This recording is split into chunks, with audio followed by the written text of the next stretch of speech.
ነው። ከዛን ጠይቀኝ እኔ አልፈልግም አልኩት ማለት ነው።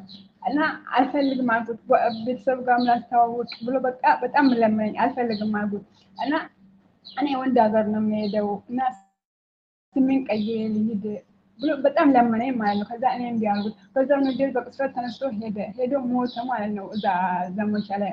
ከዛ ሞተ ቆይቷል ትንሽ።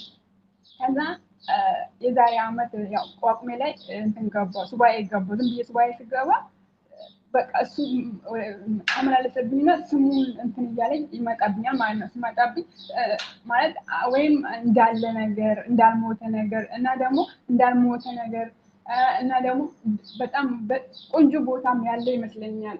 እና ይህ ከምን አንጻር ነው? እና ቤተሰቦቹ ደግሞ አንቺ አታገቢም በቃ እኔ ወደ ኢትዮጵያ እገባለሁ ስል ቤተሰቦቹን ነው የማስበው እና ጋሽሮች ትቀያለሽ አንቺ አታገቢም እና አንቺ አታገቢም ጋሽሮች ትቀያለሽ ይሉኛል። እና በቃ እሱን ሳስብ በህልሜ ሁሌ ይመጣብኛል። በስሙ አድርጌያለሁ አላደረኩም በስሙ እና ሁሌ በህልሜ ይመላለስብኛል እና በቃ ሳስበው በጣም እችንም ስለምን አላዳንኩም የምል በጣም ውስጥ ጥያቄውና በጣም ይከፋኛል። በጣም ይጨነቃል። በቃ አንድ ነገር ለምን አላዳንኩም ማለት ነው። እና በቀደም ዕለት አሁን ነይ ቤተሰብ ደውልና ምን አድርገሽ ነው የምታደኘው? ማለት እኔ እምቢ ብሎ ስለው ነው በንዴት ተነስቶ የሄደ። ትምህርትም ጨርሶ ውጤት ሳያጣ ብድግ ብሎ በቃ ተነስቶ የሄደ ማለት ነው። ራሱን አጥፍቶ ነው የሞተው? ነው አጥፍቶ ሳይሆን ዘመቻ ሄዶ ዘመቻ ሄዶ ነው የሞተው።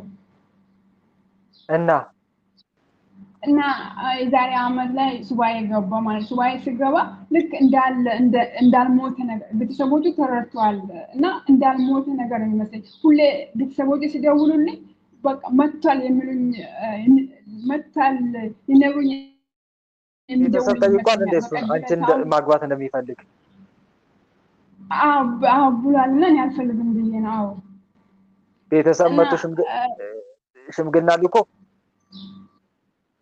ሽምግልና ላክ ስል እኔ አልፈልግም ብዬ እምቢ አልኩት። ቤተሰቡንም አልፈልግም እንዳይልክ ብዬ እምቢ አልኩት። እኔ ለምን? ስለማትወጂው ማለት ያኔ ትምህርት ላይ ነው እንደዚህ ምንም አልገባኝም። የትዳር ጉዳይ አልገባኝም ነበረ።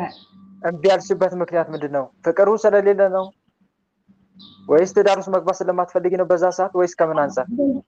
አዎ በዛን ሰዓት ማለት ወደ ትዳር ለመግባት አልፈለኩም። እየተማርኩ ነበር ማለት ነው እና ትምህርትም እያስተማርኩ ምናምን ስለኝ እኔ አልፈልግም አልኩ። በቃ እኔ ልሄድ ነው ወንድ ሀገር ነው የሚሄደው በቃ ስሜን ቀይሬ ልሄድ ምናምን ብሎ በጣም ለመነኝ እና እምቢ አልኩት። እኔ በዛው ቅስፈት ተነስቶ ሄደ ማለት ነው።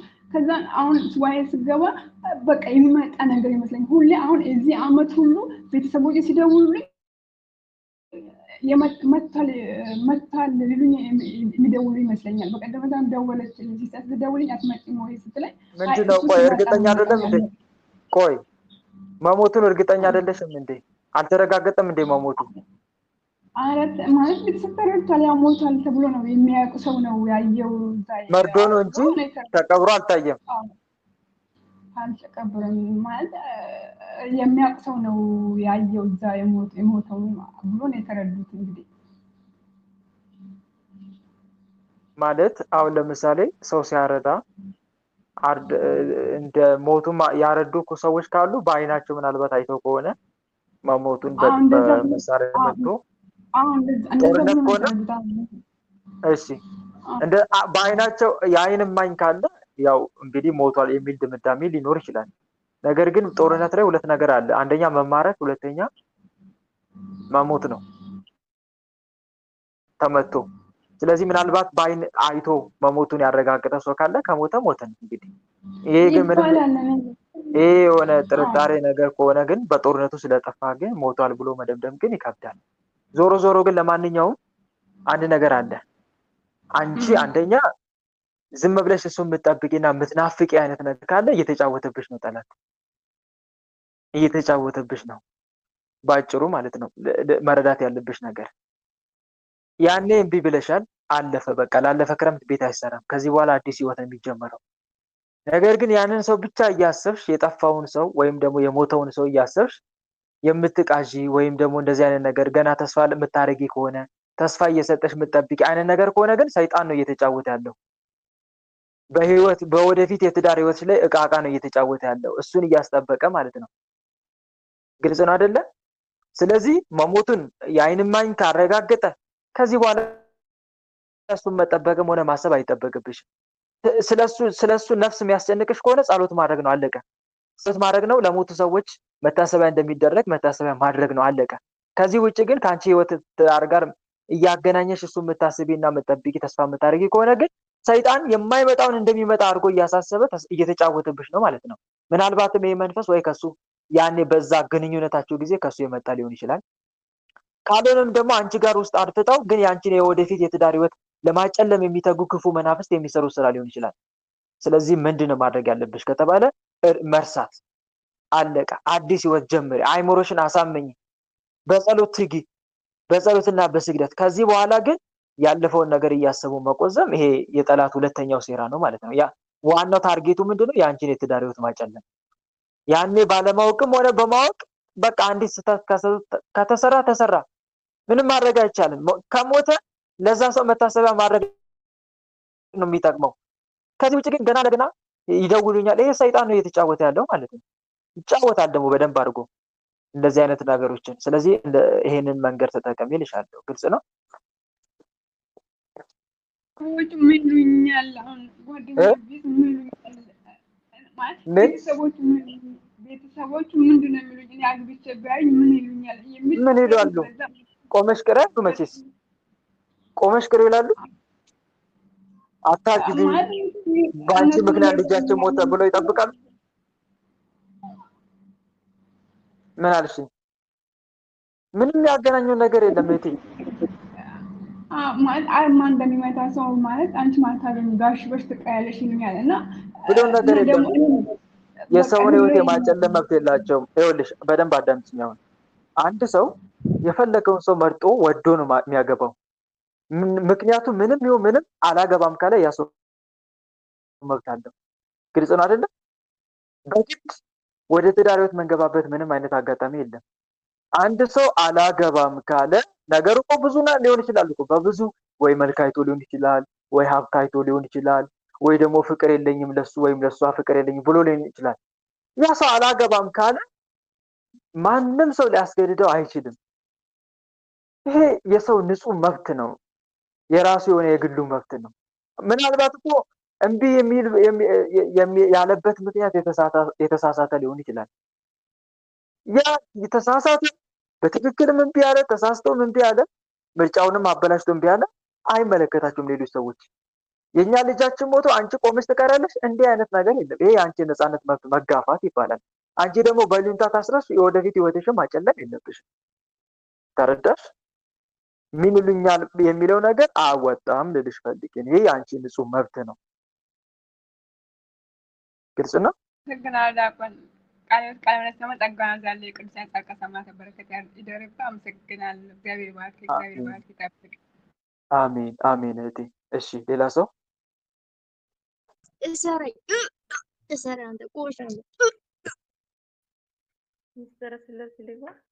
እሺ ሚስጥረ ስላሴ ግቢ። አሁን አይደለም የሚታሰረው መንፈስ። መታሰርም ካለበት በውስጥ ምናልባት አስቸጋሪ ሁኔታ ካለ በውስጥ ታናግረኝ ወደ ራሷ ሲመልሳት። እሺ ሚስጥረ ስላሴ ቀጥይ። እሺ ቃየትን ቃብር እናሰማለን። ጸጋውን ያውጣልን። እኔ የምጠይቀው ኤርፎን አስተካክይ። ምንም ድምጻችሁ እኮ አይሰማም። ንቀይ ኤርፎን። ድምጻችሁን ከፍ አድርጋ ጎላ አድርጋችሁ አውሩ ስታውሩ። አይሰማም። ያው ታፍኗል፣ ግን እስቲ ቀጥይ ይሻላል። ግን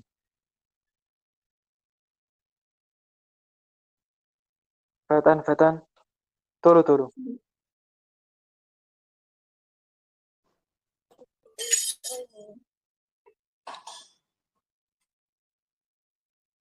እሺ እሷ እስከምታስተካክል ሌላ ሰው ይግባ፣ ሰዓታችን እንዳይሄድብን።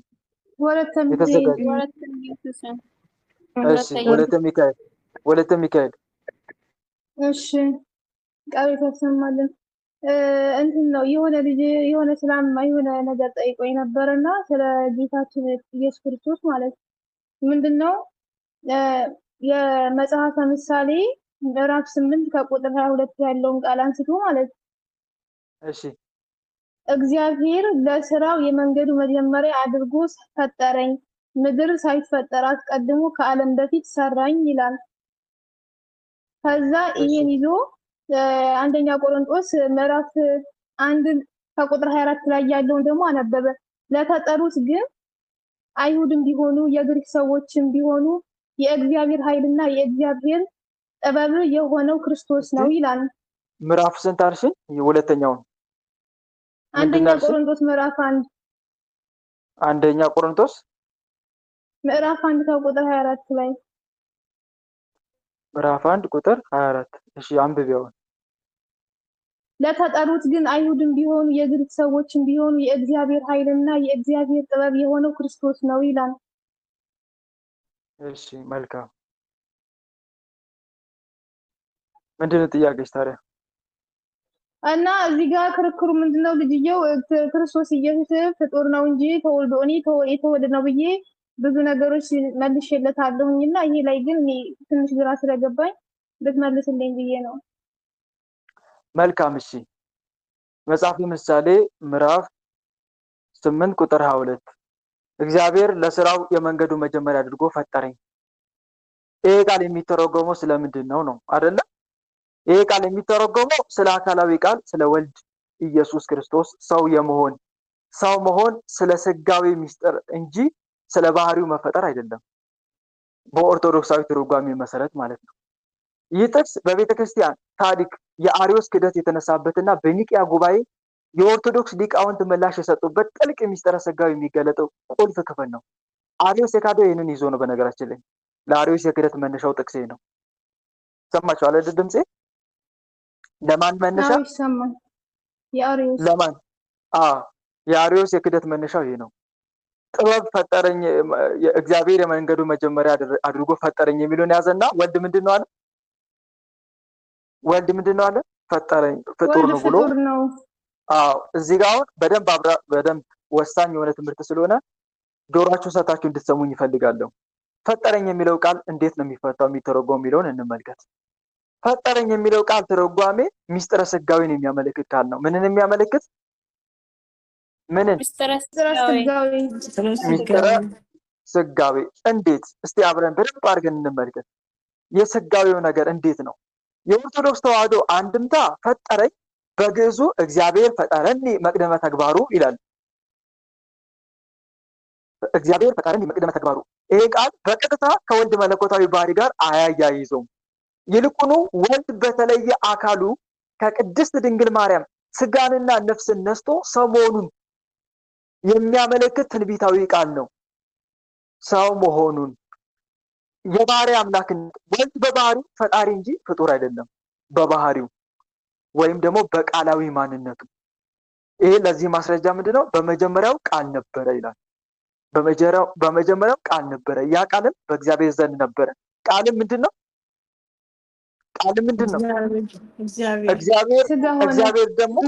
እግዚአብሔር ደግሞ ምን አይሆንም?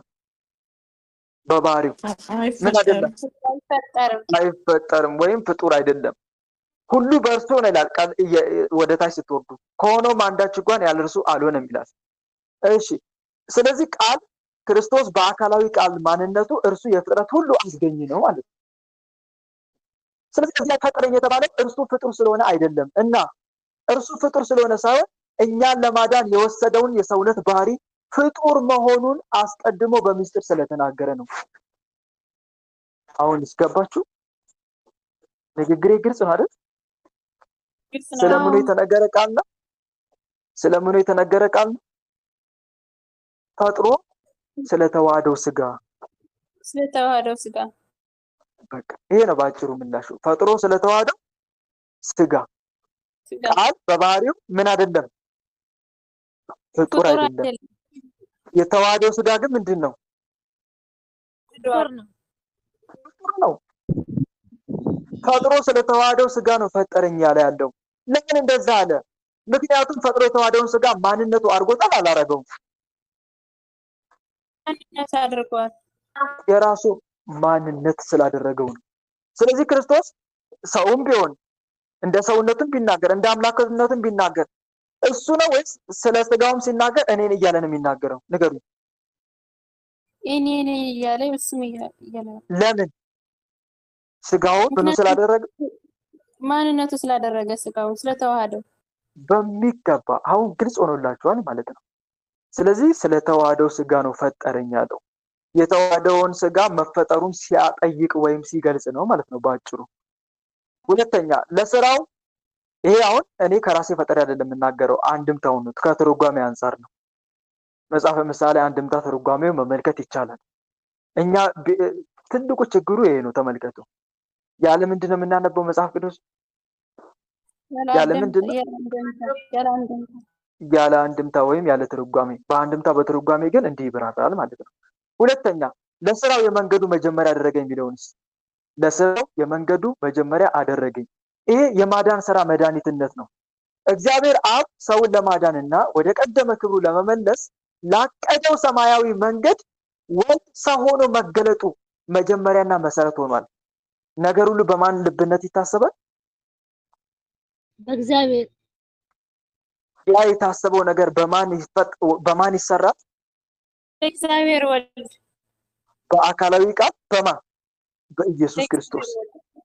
ያ የተሰራው ነገር በማን ይጸናል? የተሰራው ነገር በማን የሚጸናው? ህይወት የሚኖረው መልክና ውበት የሚኖረው በመንፈስ ቅዱስ ነው። ይሄ በማስረጃ ማስረዳት ይቻላል። መጽሐፍ ቅዱሳዊ ማስረጃ አለው። ነገር ሁሉ በአብ ልብነት እንደሚታሰብ፣ ነገር ሁሉ በወልድ ቃልነት እንደሚናገር፣ በሶስትነታቸው ሲገለጹ አብ ልብ ነው፣ ወልድ ምንድን ነው? ቃል ነው፣ መንፈስ ቅዱስ ምንድን ነው? ህይወት ነው። ይህም በደንብ መረዳት መቻል አለብን።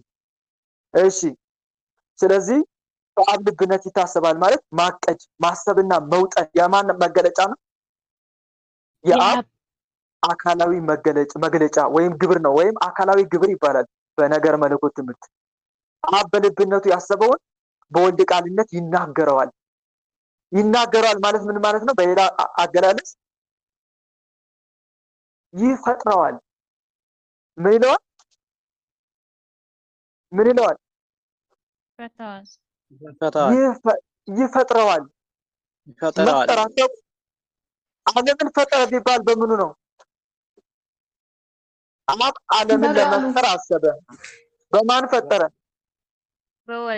በወልድ። ምን በማለት? ይሁን በማለት በወልድ ፈጠረው። እሺ፣ በምን አጸናው? በመንፈስ ቅዱስ። በመንፈሱ። ያ የተፈጠረው ነገር የጸናው በመንፈስ ቅዱስ ነው። ይሄን አትርሱ።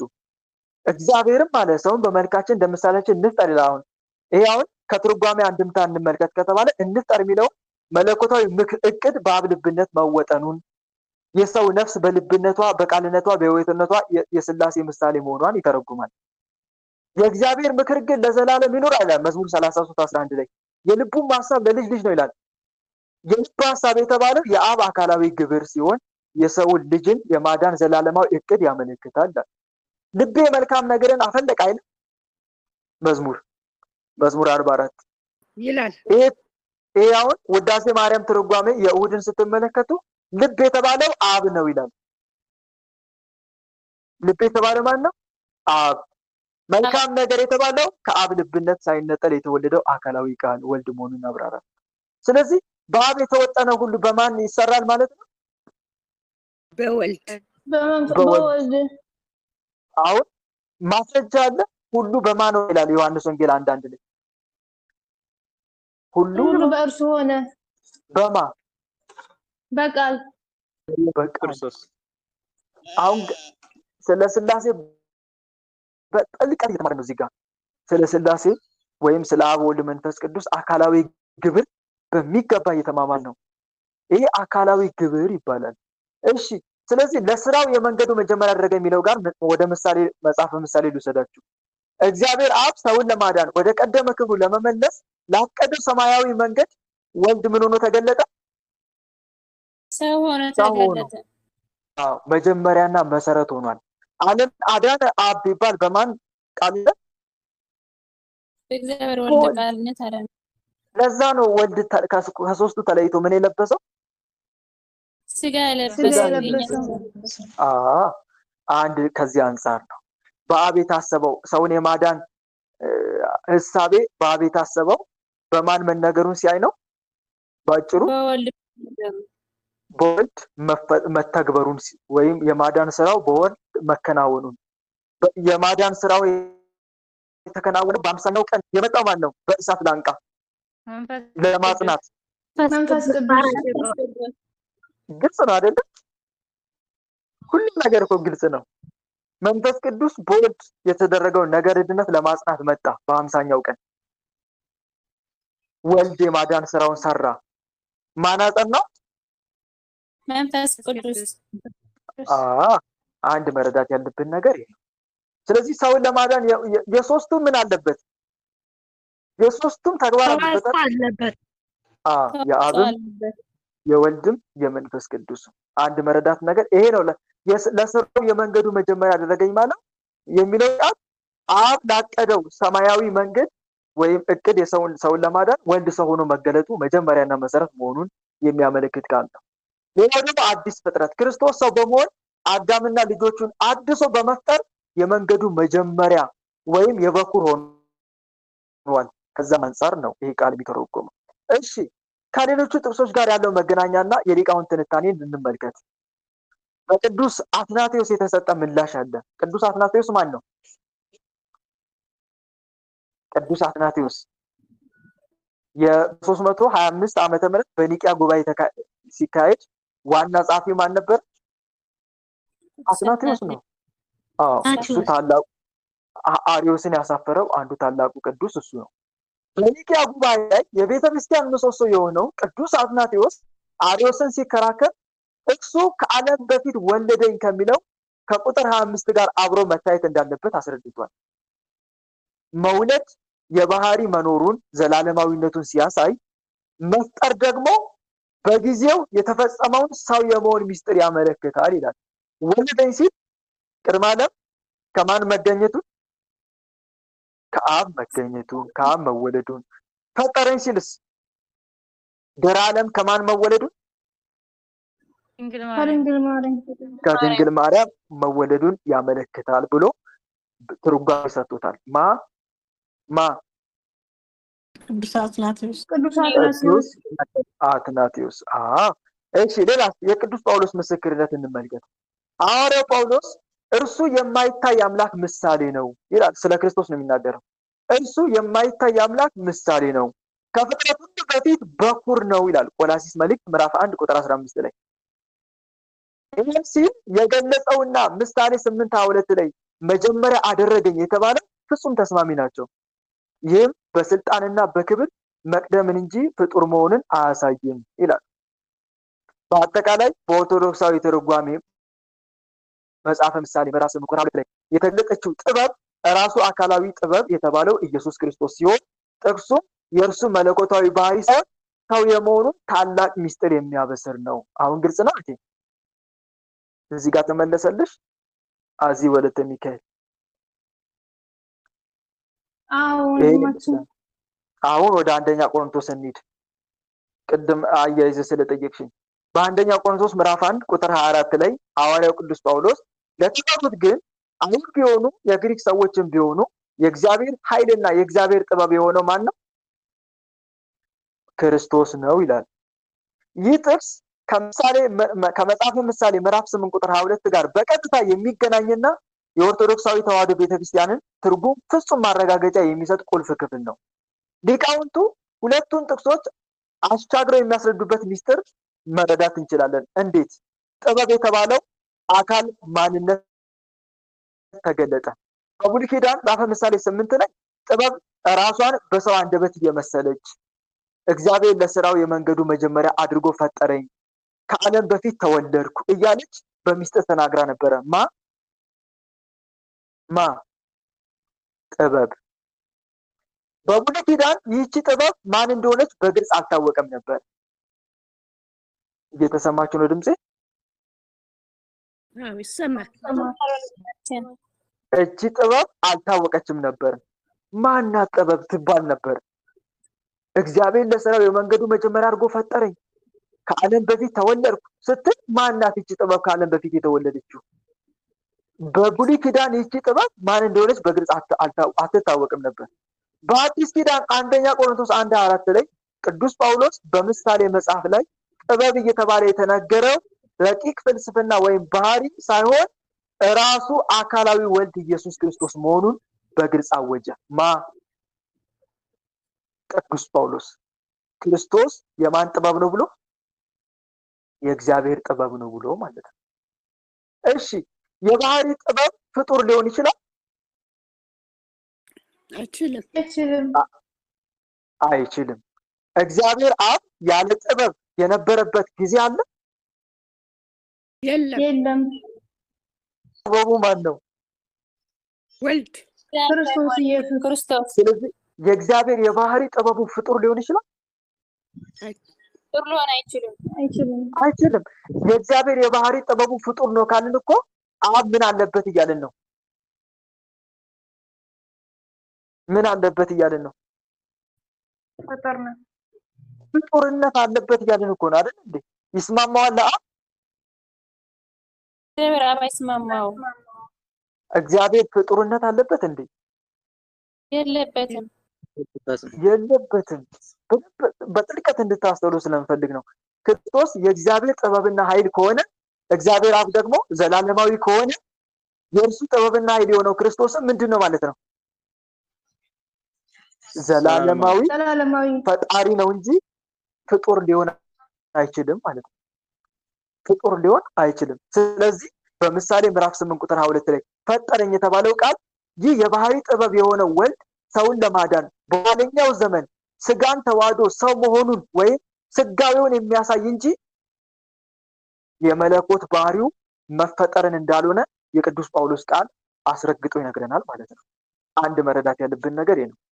እሺ የመንገዱ መጀመሪያና የእግዚአብሔር ኃይል የሚለው ቃልስ ይገናኛሉ? ሁለቱ የመንገዱ መጀመሪያና የእግዚአብሔር ኃይል። እስቲ በምሳሌ 8:2 ላይ ለሥራው የመንገዱ መጀመሪያ ያደረገኝ የተባለው በአንደኛ ቆሮንቶስ 1:4 ላይ የእግዚአብሔር ኃይል ከተባለው ጋር እንዴት እንደሚገናኝ እንመልከት። እግዚአብሔር ሰውን ከኃጢአትና ከሞት ባርነት ነፃ ያወጣበት ታላቁ ስራውና መንገዱ ክርስቶስ ሰው ሆኖ በመስቀል ላይ የፈጸመው የማዳን ስራ ነው። ይህ የማዳን ስራ ደግሞ የተገለጠው በፍልስፍና ሳይሆን በክርስቶስ የመስቀል ኃይል ነው። ለዚህ ነው መስቀሉ ለዓለም ሞኝነት ለተጠሩት ግን ምንድነው? ምን ተብሎ የተገለጸው? ድህነት የእግዚአብሔር ኃይል ተብሎ የተገለጸው ለዛ ነው። ስለዚህ ስናጠቃልለው መጽሐፈ ምሳሌ 8:2 ላይ ጥበብ ሰው የመሆኗን ትንቢት ሲናገር የክርስቶስን ጥበብ ሰው የመሆኗን ትንቢት ሲናገር አንደኛ ቆሮንቶስ 1:4 ላይ ደግሞ ያቺ ጥበብ ራሱ ክርስቶስ መሆኑንና ሰው ሆኖ በመሰቀል የማዳን ኃይሉን የገለጠበት መሆኑን ያረጋግጣል። ስለዚህ ክርስቶስ ፍጡር ሳይሆን ፍጡርን ለማዳን የፍጡርን ማንነት ወይም ደግሞ ሰውነትን ወይም ሰዋዊ ማንነትን ገንዘብ ያደረገ የባህሪ አምላክ ነው ብለን ቤተክርስቲያን ታስተምራለች ማለት ነው። አሁን ግልጽ ነው? አዎ በጣም ግልጽ ነው። እግዚአብሔር ያክብርልኝ። አመሰግናለሁ። የምር ቃልት ያሰማልን። አሜን። ስለዚህ በዚህ መልኩ ማብራራት ይቻላል ማለት ነው። እንደዚህ አይነት ነገር ግን ይኸውልሽ ስትጠየቂ በዛው መሟገት አይደለም። እሺ መጀመሪያ ትዘጋጃለሽ በደንብ ተረዳት። አንድም ታውታለሽ። አሁን በዛው ሲጠይቁሽ በዛው ለመመለስ መታገር ሳይሆን ቆይ ነው ክፋት አላነበብኩት አንብቤ ነገ ተዘጋጅቼ እመጣለሁ። አይቻልም? ይቻላል። ብዙ እህቶች ወንድሞች የሚታለሉት በምን መሰለሽ? የሆነ ጥቅስ ሲጠቅሱላቸው እዛው ለመመለስ ይፍጨረጨራሉ። ይሄ ስህተት ነው። ካላወቅከው አትርከም። ካላወቅሽው አትርከም። ያለማወቅ ኃጢአት አይደለም። ያላወቅነውን ነገር ለመመለስ አንጨርጨር። ቀጥታ አንድምታውን ቆይ ምንድን ያልከኝ መጽሐፈ ምሳሌ 8:2 ቆይ አንድምታውን አይቼ እመጣለሁ። ሌላ አንደኛ ቆሮንቶስ አገናኘኝ። እሱንም ቆይ አይቼ እመጣለሁ።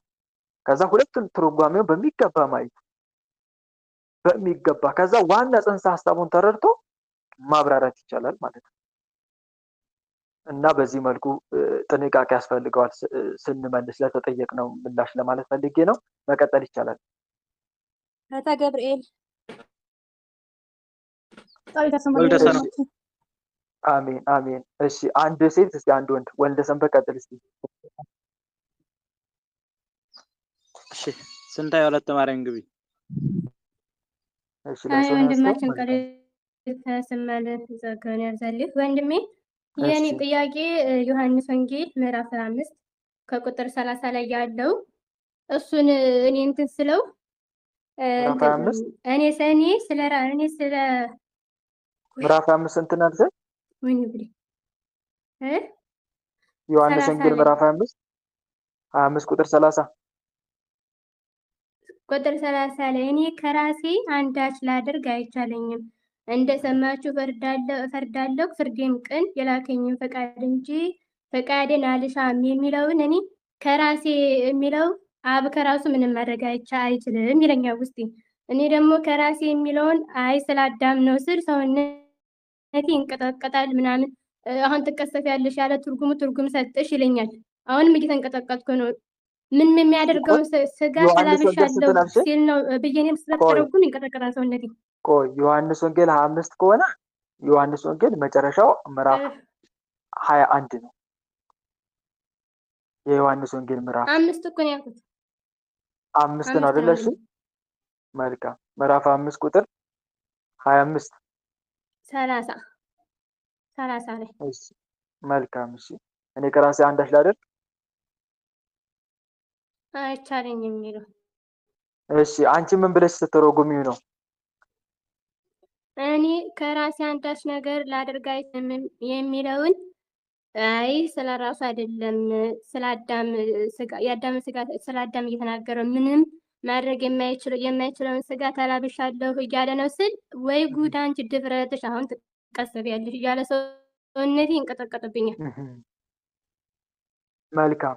አንድምታውን ታዲያ ለምን አትመለከቺም? ትርጉሙ እንደዛ አይደለም፣ እንደዚህ የሚባልበት ትርጉም ሌላ ጋር ነው ይለኛል። እሺ እንደዚህ አይነት ነገር ሲፈጠርብሽ ሲያስጨንቅሽ ለምን አንቺ አንድምታውን አትመለከቺም? በቀላሉ በራስሽ ለመፍታት ከመታገል ይልቅ አንድምታውን መመልከት እኮ በጣም ቀላሉ መፍትሄ ነው። ለማንኛውም እስቲ አብረን እንመልከተው ጥቅሱን። እኔ ከራሴ አንዳች አደርግ ዘንድ አልችልም፣ እንደሰማው እፈርዳለሁ እንጂ ፍርዴም ቅን ነው፣ የላከኝን ፈቃድ እንጂ ፈቃዴን አልሻምና የሚል ቃል አለ። እና ይሄ ኦርቶዶክሳዊ ተረጋሚ እንዴት ነው ከተባለ በሶስት ዋና ዋና ክፍሎች የሚብራራ ነው። በአንድምታ ትርጓሜ መሰረት እንዴት እኔ ከራሴ አንዳች ላደርግ አይቻለኝም ሲል ምን ማለቱ ነው? ይሄ የባህሪ አንድነትን ነው የሚገልጸው፣ መለኮታዊ መገናኘትን። የባህሪ ምን ቅድም እኮ ተናግሬያለሁ። ነገር ሁሉ በማን ልብነት ይታሰባል? ነገር ሁሉ በማን ልብነት? ነገር ሁሉ በማን ቃልነት ይፈጠራል ወይም ይናገራል? በወልድ ቃልነት አይደል? ነገር ሁሉ በማን ይጸናል? በመንፈስ ቅዱስ። ስለዚህ ሳይታሰብ የሆነ ነገር ይተገበራል? አይተገበርም። እሱን እኮ ነው እየተናገረ ያለው ክርስቶስ። እንደሰማው የሚለው ቃል እኮ የማን ልብነትን ነው እየተናገረ ያለው እዚህ ጋር? እንደሰማው እኮ ነው የሚለው። የወልድ ልብነት። ወልድ ልብ ነው በስላሴ ያስተምረው። የአብ ልብ አብ እኮ ነው። እንደሰማው ፈርዳለሁ የምትለው ቃል እኮ የአብ ሐሳቢነትን ልብነትን የሚያጠይቅ ቃል እኮ ነው። ፈርዳለሁ የሚለው ደግሞ ተግባርን ወይስ ሐሳብን? እስቲ ንገሩኝ። ፈርዳለሁ ምንድን ነው የሚያመለክተው? ተግባር እኮ ነው። መፍረድ የማን ተግባር ነው? መፍረድ ተግባር ነው። ማሰብስ? ማሰብ የአብ የልብ ነው አይደል? የልብ ተግባር ነው። ስለዚህ እዚህ ጋር በደንብ ይሄ ቃል የሚያሳየው የአብ ልብነትን፣ የወልድ ምንን የወልድ ቃልነት ወይም ተናጋሪነት ወይም ፈጣሪነት ወይም ገባሪነትን ነው የሚያሳየው። እና ይሄንን ነው አንድነትን ነው እየተናገረ ያለው እዚህ ጋር የባህሪ አንድነት። ክርስቶስ ይሄን የተናገረው ከአብ ተለይቶ በራሱ ብቻ የሚሰራው ሌላ መለኮታዊ ስራ እንደሌለ ለመግለጽ ነው። አብና ወልድ በባህሪ በህልውናና በስልጣን አንድ በመሆናቸው ወልድ የሚያደርገው የአብ ስራ ነው። አብን የሚያደርገው የማን ስራ ነው? የወልድ ስራ ነው ማለት ነው ባጭሩ። የወልድ ስራ ነው። አዎ ይሄ ለአይሁድ የተሰጠ ምላሽ ነው። እንዴት?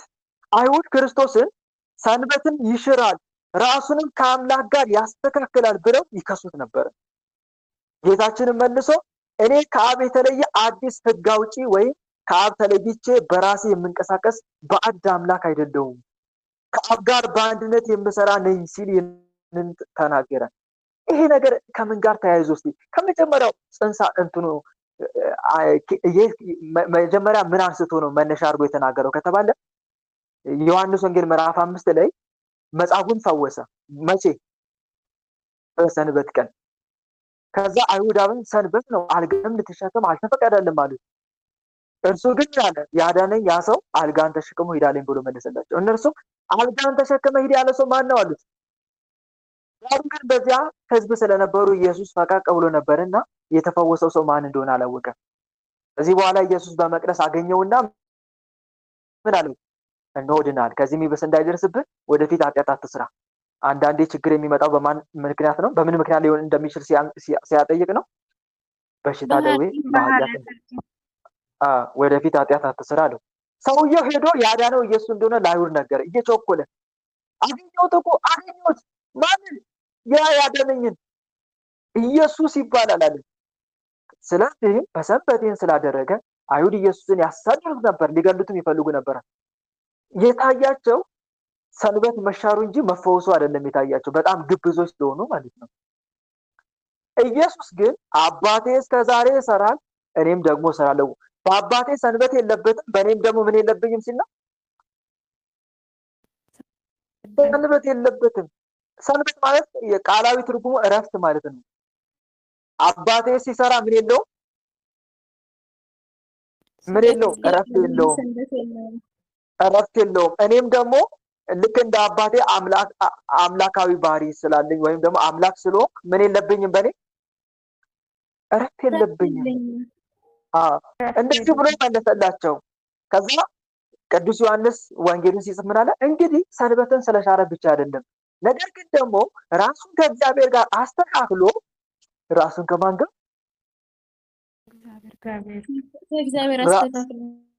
ራሱን ከእግዚአብሔር ጋር አስተካክሎ እግዚአብሔር አባቴ ነው ስላለ፣ ስለዚህ አይሁድ ሊገሉት አብዝተው ይፈልጉ ነበር ይላል።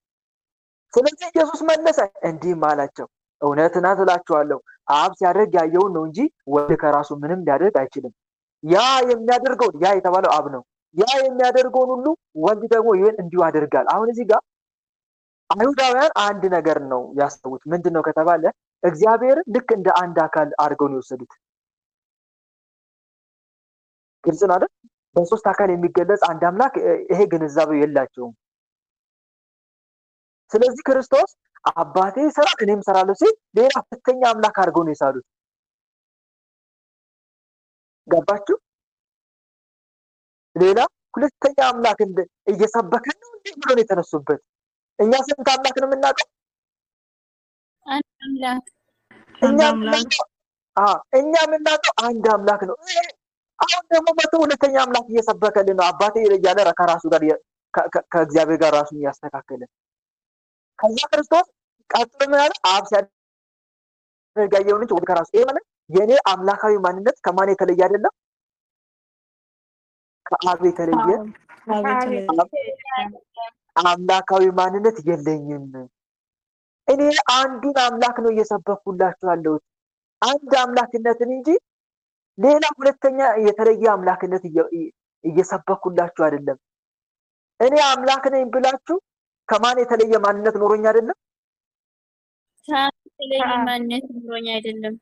ስለዚህ ሁለተኛ ሌላ ባዕድ አምላክ እየሰበኩላችሁ እንደሆነ አድርጋችሁ አታስቡኝ እኮ ነው ማለቱ። ይሄ ነው ዋናው ሙሉ ትርጉሙ። አብ ሲያደርግ ያየውን ነው የሚለው ቃል አንድም የአብ ልብነትን የሚያሳይ ነው፣ አንድም ደግሞ ከአብ የተለየ አምላካዊ ማንነት እንደሌለው የሚያሳይ ቃል ነው ማለት ነው።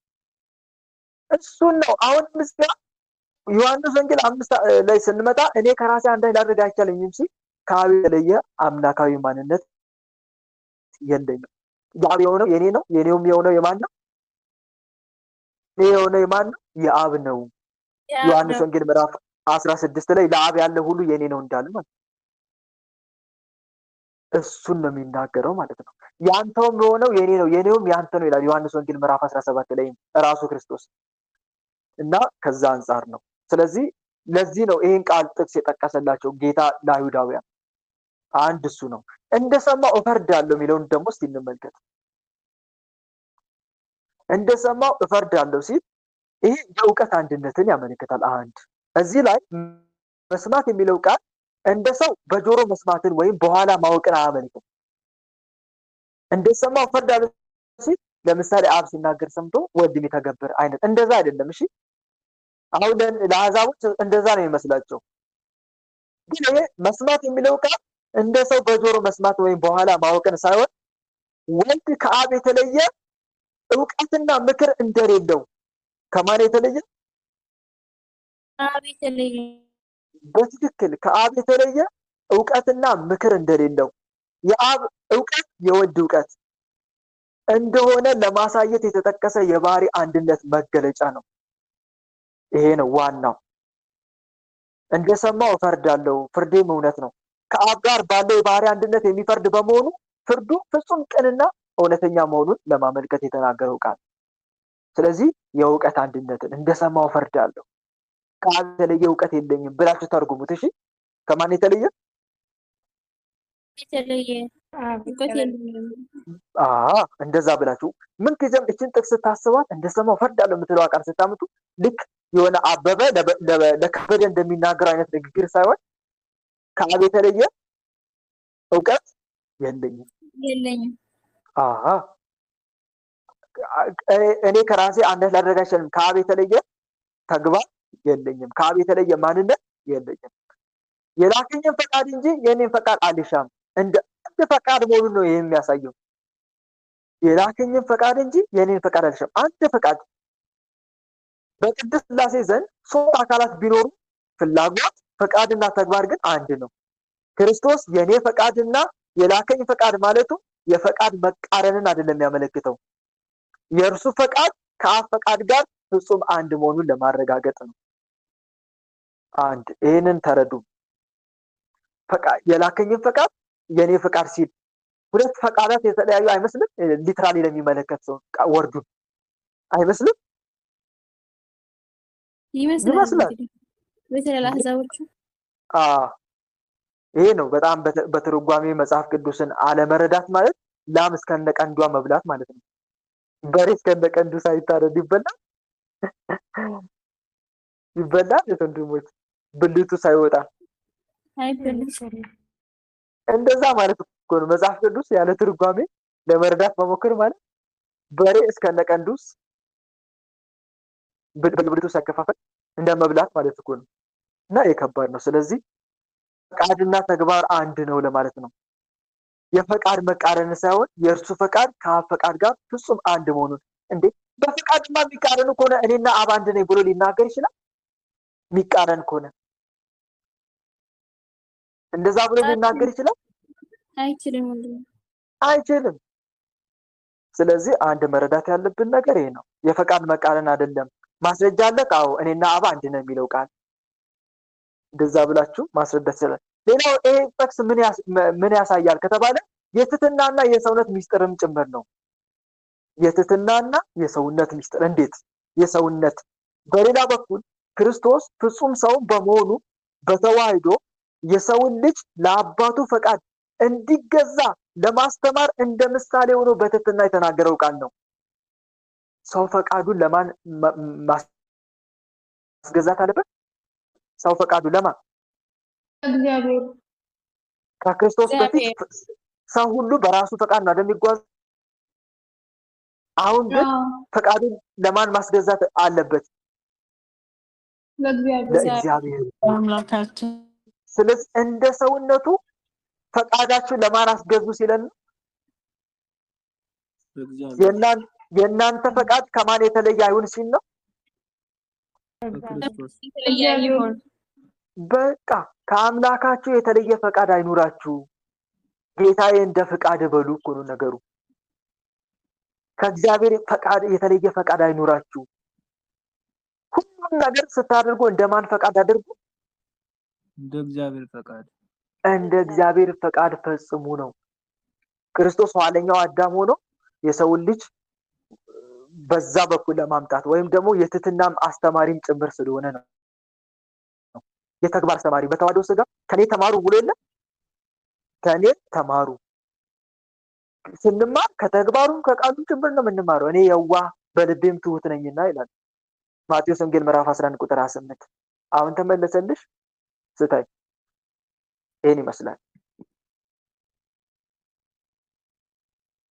ኧረ አንድም አልገባኝ። አንተ ተናገርክ እንጂ ምንም አልገባኝ። ጭራሽ አልገባሽም? እንዲህ ወንድሜ የትርጓሜውን ሁሉ ልኬልሃለሁ። እኔ ትርጓሜውን ሳነበው ምንም ስለ አዳም ብዬ ስል አዎ ትክክል ነሽ ይለኛል። ትርጓሜውን ሳነብ የለም ተቀሰፈሽ ይለኛል። ምንም አሁን ተናገረክ ምንም አልገባኝ። ሰምቻለሁ ግን አልገባኝ። መልካም። አንደኛ ይኸውልሽ ሪከርዱን አዳምጪ ቀስ ብለሽ ተረጋግተሽ። ሁለተኛ ደግሞ ጸሎት አድርጊ። ጌታዬ ኢየሱስ ክርስቶስ ይህንን ክፍል እባክን እንድረዳው አድርገኝ፣ ግለጽልኝ አይሙሬን ብለሽ ተናገሪ። ሶስተኛ ደግሞ እኔ አብራራውልሽ ከትርጓሜ አንፃር እንጂ ከራሴ ፈጥሬ እንዳልተናገርኩሽ አስታውሺ። ግልጽ ነው እህቴ? እሺ ወንድሜ ትርጓሜውን ካንብቤዋለሁ። ገና ሳስበው በቃ እንቀጠቀጣለሁ። በጣም ነው አሁን የተንቀጠቀጥኩ ነው። ምንም ይሄንን ምዕራፍ እንድረዳው አልቻልኩም። መልካም እሺ። ለማንኛውም በውስጥ መስመር አውሪኝ እሺ። ቀስ ብለን እናወራለን በሰፊው እዚህ ጋር በደንብ ካልገባሽ። ሌሎቻችሁ ግን ግልጽ ነው ለእናንተ? ለሌሎቻችሁ ለኛ ግልጽ ነው ወንድሜ። ግልጽ ነው የተናገርኩት አሁን ያብራራውላችሁ እንዳትረሱ። ግልጽ ነው ወንድማችን። እኔ ከራሴ አንዳች አደርግ ዘንድ አይቻልም ሲል የባህሪ አንድነትን ያመለክታል። እንደሰማው እፈርዳለሁ ሲል የእውቀት አንድነትን ያመለክታል። ሳጠቃልልላችሁ ማለት ነው የእውቀት አንድነት፣ ከራሴ አንዳች ላደርግ አይቻልም የባህሪ አንድነት፣ የባህሪ አንድነት በአብ የታሰበ ነገር ሁሉ በማን እንደሚፈጸም በወልድ እንደሚተገበር። እሺ እንደሰማው እፈርዳለሁ ሲል የእውቀት አንድነት፣ ከአብ የተለየ እውቀት የለኝም ሲል ነው። የላከኝን ፈቃድ እንጂ ፈቃዴን አልሻም ሲል የምን አንድነት? የምን አንድነት? የፈቃድ አንድነት። ከአብ የተለየ ፈቃድ የለኝም። የአብ ፈቃድ የኔ ፈቃድ ነው። የኔ ፈቃድ የማን ፈቃድ ነው? የአብ ፈቃድ ነው። እነኚህን ሶስቱን በአጭሩ ያዟቸው። ለማንኛውም በአይምሯችሁ ላይ ሴቭ አድርጉ። እናም የጠቀስኳቸውን ጥቅሶች በኋላ ሪከርዱን ሲለቀቅ ሪዋርድ እያደረጋችሁ አዳምጡት። እሺ ሌላ ጥያቄ? ወለተ ኢየሱስ። እሺ ወለተ ኢየሱስ። እሺ ወንድሜ ቃልዎት ቃለ በረከት ያሰማልን፣ ጸጋውን ያብዛልን ወንድሜ። በእውነት አንተ ላይ አድሮ እግዚአብሔር በርያቁስ እያስተምረን ነውና ጸጋውን ያብዛልን ወንድሜ። መብራን ጠበቀ። የኔ ጥያቄ ከመጽሐፍ ቅዱስ ነው። ዮሐንስ ወንጌል ምዕራፍ 2 ከቁጥር 1 እስከ ቁጥር 5 ያለው በሶስተኛው ቀን በሌላ ቀን ምዕራፍ 2 ወንጌል ዮሐንስ ከ1 ቁጥር እስከ 4 እስከ 5 ያለው ምዕራፍ 2 ቁጥር 1 እስከ 4 ምዕራፍ 2 እስከ ቁጥር 1 እስከ ቁጥር 5 ያለው። አዎ እሺ ቀጥያውን። በሶስተኛውም ቀን በገሊላ ቃና ሰርግ ነበረ። ኢየሱስ እናት በዚያ ነበረ። የኢየሱስ እናትም በዚያች ነበረት። ኢየሱስ ደግሞ ደቀ መዛሙርቱ ወደ ሰርጉ ታደሙ። የወይን ጠጅም ባለቀ ጊዜ የኢየሱስ እናት የወይን ጠጅ እኮ የላቸውም አለችው። ኢየሱስ አንቺ ሴት ከአንቺ ጋራ ምን አለኝ?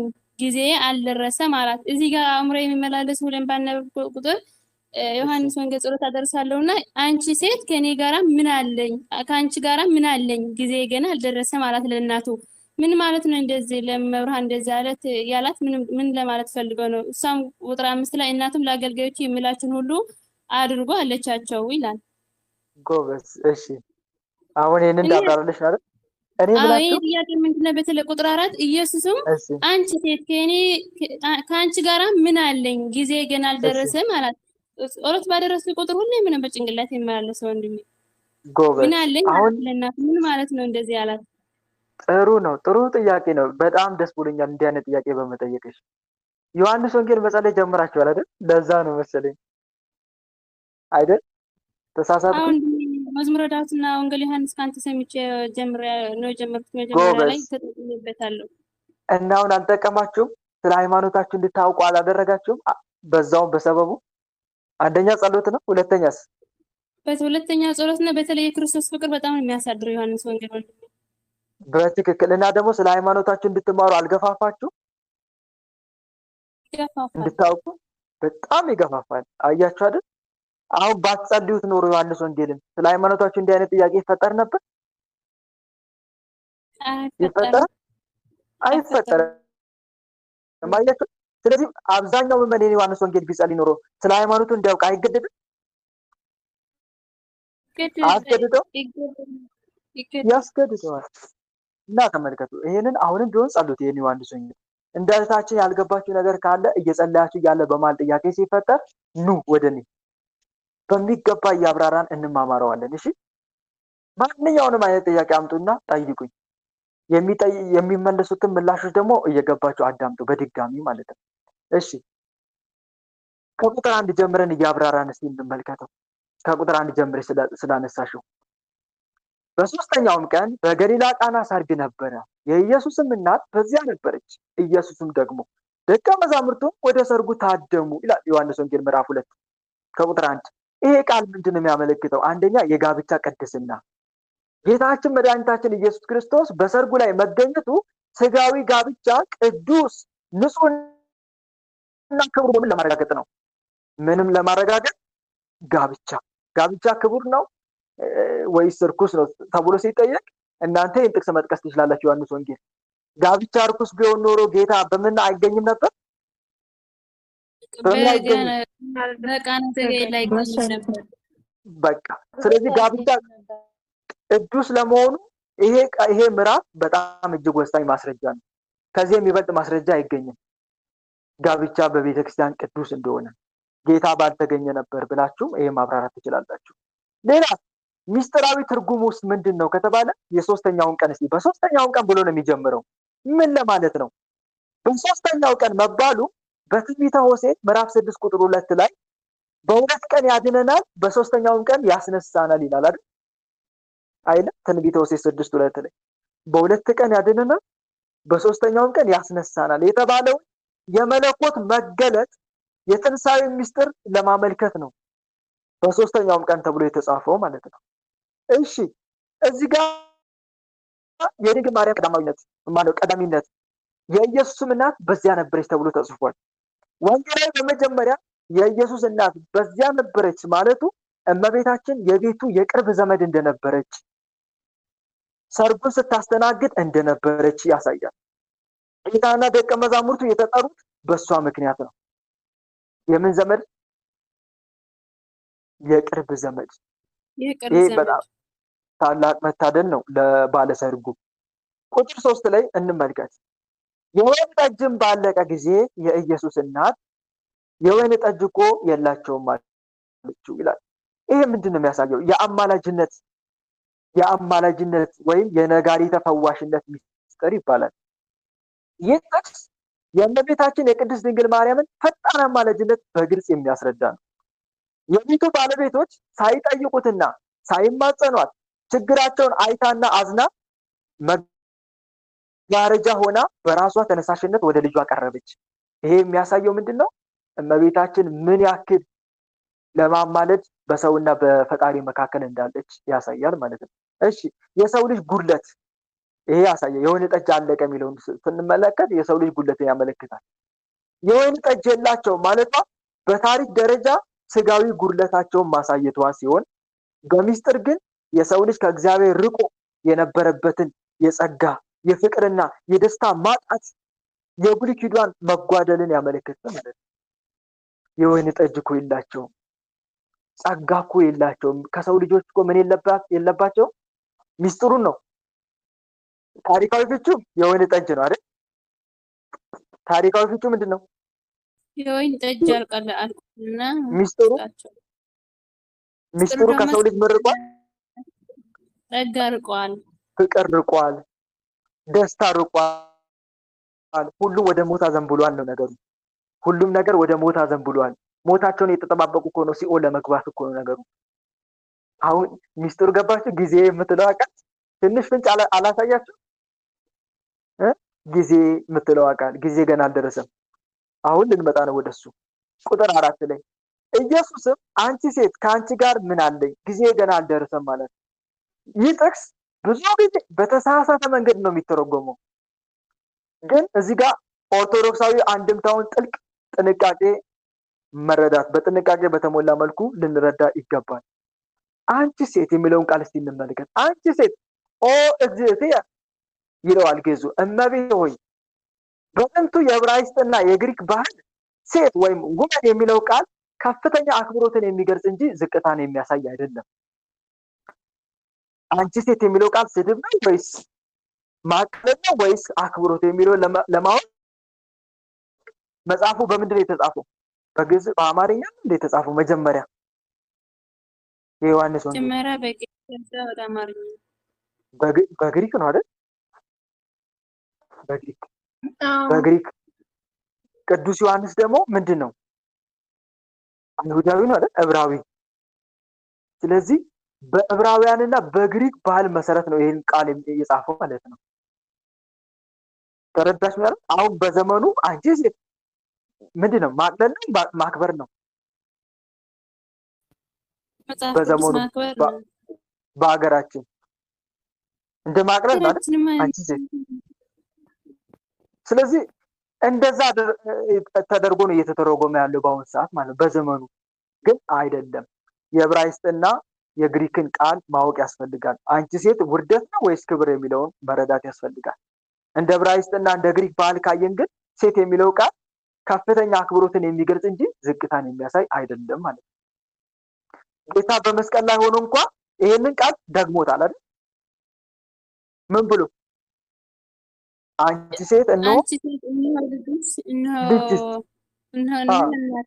እናት ነዋት። ዮሐንስ ወንጌል ምዕራፍ 19 ቁጥር 26 ላይ ማለት ነው። ይህን ቃል ደግሞ በመጥራት ያከበራት በዚህ ቃል ምክንያት ነው። እንዲሁም ድንግል ማርያም ሁለተኛዋ ሔዋን የሕያዋን ሁሉ እናት መሆኗን ለማብሰር የተጠቀመባት መለኮታዊ አገላለጽ ነው። አዳም ጌታ ሆይ ይህች ስጋ ከስጋዬ ይህች አጥንት ከአጥንቴ ናትና ምን ትባል? ሔዋን ትባል። ሴት ነው እንጂ ሴት ትባል። ስለዚህ እያዋረደ ነው ሴት ትባል። የክብር ወይስ የውርደት ቃል? ሴት የክብር ነው። ለዛ ነው። ስለዚህ ድንግል ማርያም ሁለተኛዋ ሔዋን መሆኗን ለማብሰር የተጠቀመበት መለኮታዊ አገላለጽ ነው አንቺ ሴት የሚለው ቃል ማለት ነው። እሺ ከአንቺ ጋር ምን አለኝስ? ከአንቺ ጋር ምን አለኝ የሚለው ትርጓሜው በዚህ የስጋ ዝምድና ምን አገናኘን? በዚህ ድርጊት ወይም በዚህ ተግባር የስጋ ዝምድና ምን አገናኘን? እኔ ተአምር የማደርገው በስጋዊ ፈቃድ ሳይሆን በምን ስልጣኔ ነው? በመለኮታዊ ስልጣኔ ነው።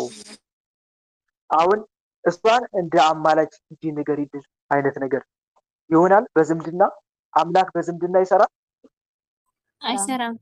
አይሰራም። ስለዚህ እኔ ተአምር የማደርገው በስጋዊ ፈቃድ ሳይሆን በመለኮታዊ ስልጣኔ ነው ለማለት ነው። መለኮታዊ ስራውን ከስጋዊ ወገንተኝነት ነፃ ለማድረግ የተናገረው ቃል ነው። አንድ መረዳት ያለብን ነገር ይሄ ነው። አንድም እንደ ሊቃውንት አስተምሮ ላላደርግልሽ ከአንቺ ጋር ምን አለኝ? ምንም ጸብ የለኝም ነው። ግልጽ ነው አይደለ?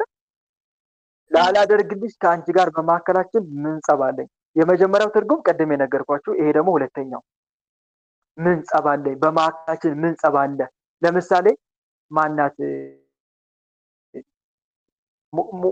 ልጇን ያስነሳላት ኤልያስን። ወደ ኤልያስ ታሪክ ልንገራችሁ። ብሉይ ኪዳን ላይ የእግዚአብሔር ሰው ከአንተ ጋር ምን አለኝ ይላል አለችው አይደል? ልጇ ሲሞትባት ኤልያስን የእግዚአብሔር ሰው ከአንተ ጋር ምን አለኝ? ኃጢአቴን ታሳስብ ዘንድ ወደ እኔ መጥተሃልን? ከአንተ ጋር ምን አለኝ ስትለው ምን ማለቷ ነው? አንተ እግዚአብሔር ምን ጸባለኝ?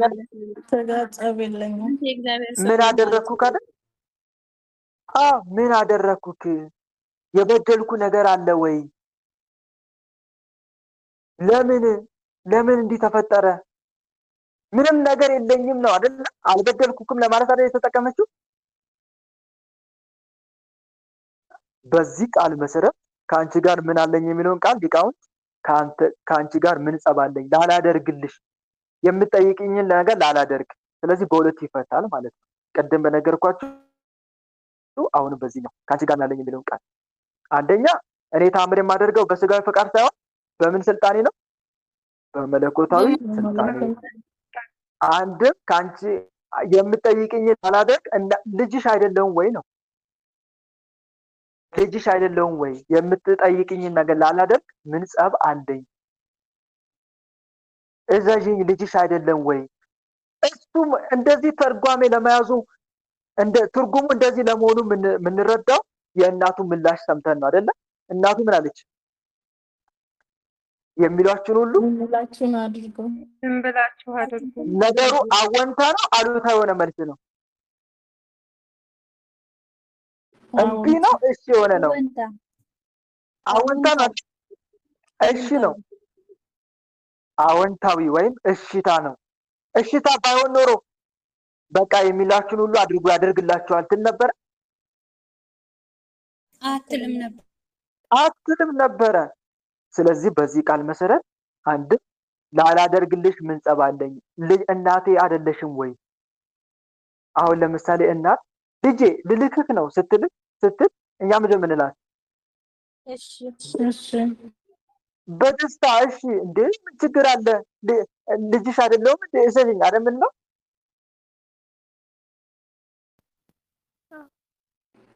በደስታ እዘዥኝ ምን ችግር አለው? ላላደርግልሽ ምንድነው ችግሩ? አንቺ እኮ እናቴ ነሽ እዘዥኝ። እንደዛ አይነት ነገር ማለት ነው። ከዛ እናት የልጇን አወንታ ሰማችና ምን አለች? ለአገልጋዮቹ የሚላችሁ አድርጉ።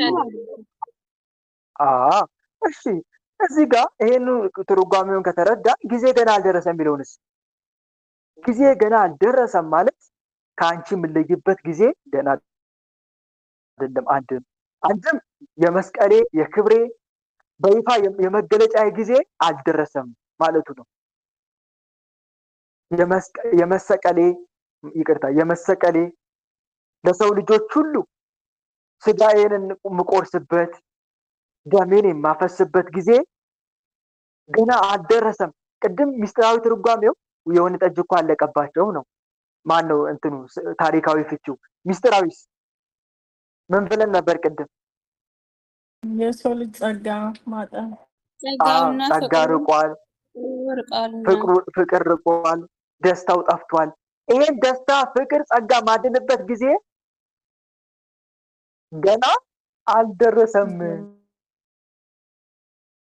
ስጋዬን የምቆርስበት ደሜ የማፈስበት እውነተኛ ወይን የተባለው ደሜ የሚፈስበት ገና አልደረሰም። አንድም ይሄ ነው የመሰቀል የክብር በይፋ የመገለጫ ጊዜ አልደረሰም ማለት ነው።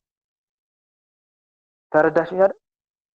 አንድም በመለኮታዊ ክብሩ የሚያደርግበት ጊዜ ገና አልደረሰም።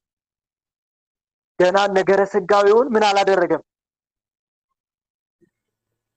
ፈጽሞ አልፈጽምም።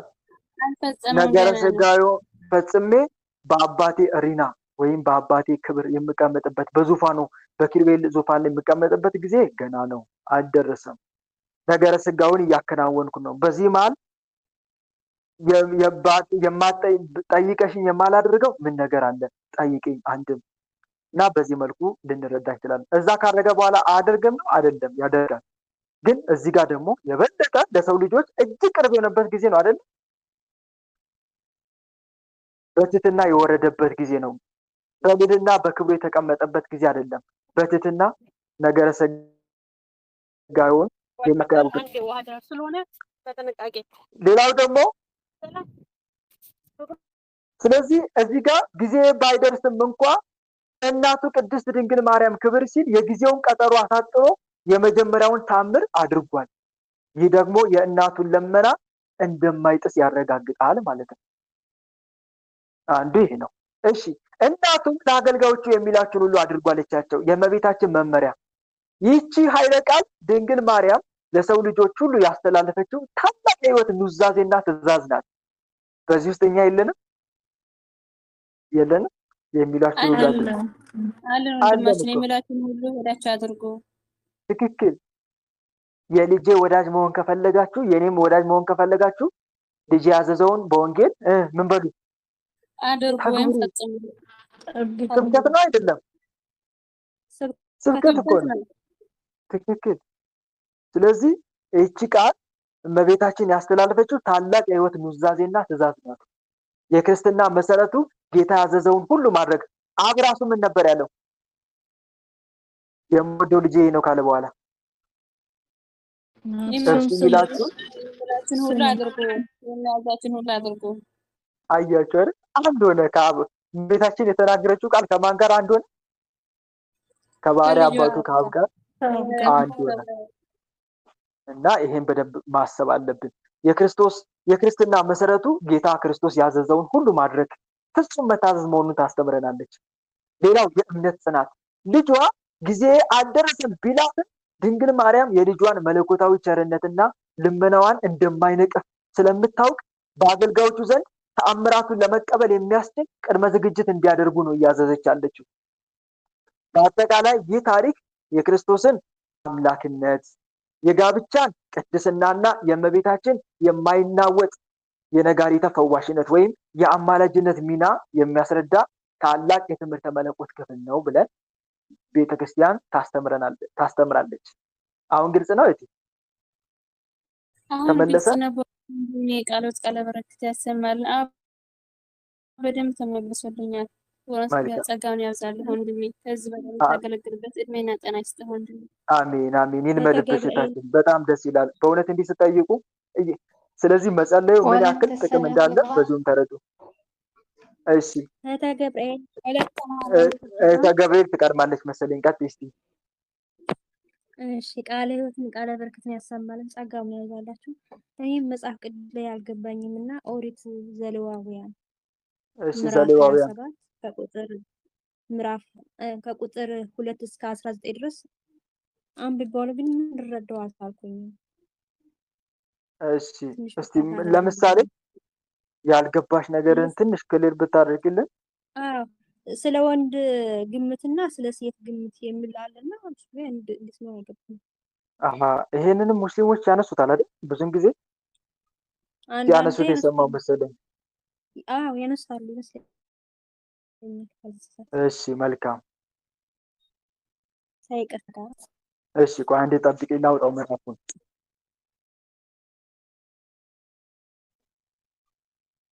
ረዘም ስለሚል ትንሽ ጠብቂ።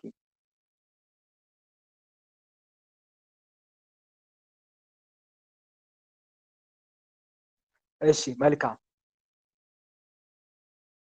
ኦሪት ዘሌዋውያን ምዕራፍ 27 ከቁጥር 2 እስከ 19 ይቅርታ።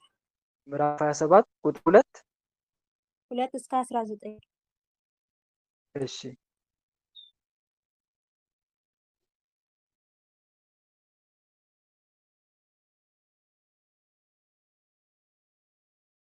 እሺ ኦሪት ዘሌዋውያን ምዕራፍ 27 ቁጥር 2። እሺ መልካም። ለምሳሌ ከቁጥር 2 እስከ 4 ስንመለከት ከ20 እስከ 60 ዓመት ያሉ ወንዶችና ሴቶች ስለት ከ20 እስከ 60 ዓመት ያሉትን ያመለክታል። አንድ ሰው ለእግዚአብሔር ልዩ ስለት ቢሳል እንደ ግምት መጠን ነፍሳቱን ለእግዚአብሔር ይስጥ። ግምትም ከ20 ዓመት ጀምሮ እስከ 60 ዓመት ድረስ ለሆነው ወንድ 50 የብር ሰቅል ይሁን። ይሄ ነው አይደል? 50 የብር ሰቅል ይሁን። ለማን? ለወንዱ። ለሴትም ቢሆን ግምት 30 ሰቅል ይሁን። ስለዚህ ወንዱ በ50 ተገመተ፣ ሴቷ በ30 ተገመተች። ወንድ ከሴት ሴት ከወንድ እንደምታንስ ይኸው መጽሐፋችሁ እየመሰከረ ነው ብሎ ነው አይደለም ያቀርቡት እነሱ። መልካም። እሺ ታሪካዊ ትርጓሜውን እንመልከት። አንድ ሰው ራሱን ወይም ልጁን ለእግዚአብሔር አገልግሎት ቢሳል ራሱን ወይም ልጁን በቤተ መቅደስ ሙሉ ዘመኑን ማገልገል አለበት። አንድ ነገር ግን ያንን አገልግሎት በገንዘብ መዋጀት መተካት ቢፈልግ ፍላጎት ነው። ምን ቢያደርግ መዋጀት ቢፈልግ ያንን አገልግሎት ስለት ሊሆን ይችላል እና በገንዘብ ቢፈልግ ወንድ ከሆነ 50 ሰቅል ሴት ከሆነ 30 ሰቅል ብር ለቤተ መቅደስ ይክፈል ይላል። እሺ መንፈሳዊ ሚስጥሩ ምንድነው ከተባለ እድሜው ከ20 እስከ 60 ዓመት ይህ የሰው ልጅ የጉልበትና የሥራ ዘመኑ ስለሆነ ነው። የሰው ልጅ በጣም ለሥራ ዝግጁ የሚሆንበት ምክንያት ከ20 እስከ 60 ጥሬ የሆነ ጉልበት ነው ያለው። ስለዚህ የጉልበትና የሥራ ዘመን ተብሎ ይታያል። ይሄ ከ20 እስከ 60 ዓመት ያለው በክርስቲያናዊ ሕይወት አንድ አማኝ በእድሜውና በእውቀቱ በጎለመሰ ጊዜ ለእግዚአብሔር ፍጹም የሆነ የፍቅርና የበጎ ምግባር አገልግሎት ማቅረብ እንዳለበት ያሳያል። አንድ እሺ ሁለተኛ የዋጋው ሚስጥር 50 እና 30 ሰቅል ነው የተባለው። ይሄ የሴትና የወንድ የእሴት ልዩነት ሳይሆን በወቅቱ በነበረው የጉልበት አቅም ነው። በምን አቅም? የእሴት ልዩነት አይደለም። በጾታ መሎ ተደርጎ አይደለም። በወቅቱ በነበረው የጉልበት አቅም ወይም ደግሞ በእንግሊዘኛው ካፓሲቲ ፎር ላበር የሚባለው ማለት ነው። ስለዚህ በሚስጥር ግን 50 ቁጥር የኢዮቤልዩ ማለትም የነጻነት እና የጰራቅሊጦስ የመንፈስ ቅዱስ መውረጃ ምሳሌ ነው። 50 ቁጥር በ50 ሰቅል የተባለበት ምክንያት ቁጥሩን ካየነው 50 የተባለው እሱ ነው። 30 ቁጥር ደግሞ ጌታችን ኢየሱስ ክርስቶስ የተሸጠበት ዋጋ ነው። ይህም ለኛ ነፍስ በክርስቶስ ሕማምና ሞት መዋጀቷን ያመለክታል። አሁን ተረዳችሁ?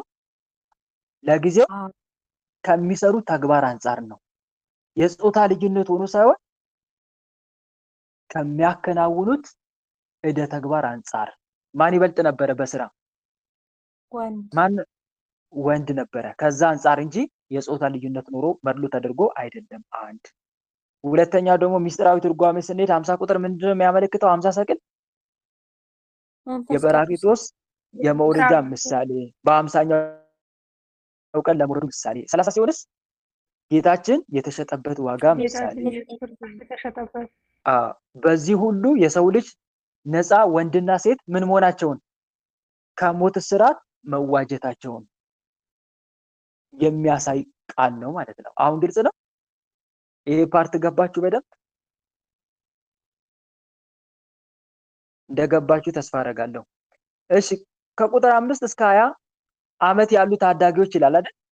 ቀጥሎ ቁጥር 5 ላይ ከ5 እስከ 20 ዓመት ያሉ ታዳጊዎች ስለት ላይ እድሜውም ከ5 ዓመት ጀምሮ እስከ 20 ዓመት ድረስ ቢሆን ለወንዱ ግምት 20 ሰቅል ለሴቲቱም ስንት ሰቅል ይሁን? እያነበባችሁ ከሆነ ብታነቡ ደስ ይለኛል። ለወንዱ ግምት ስንት? 20 ሰቅል ለሴቲቱ 10 ሰቅል ይሁን ይላል። ለሴቲቱ 10 ሰቅል።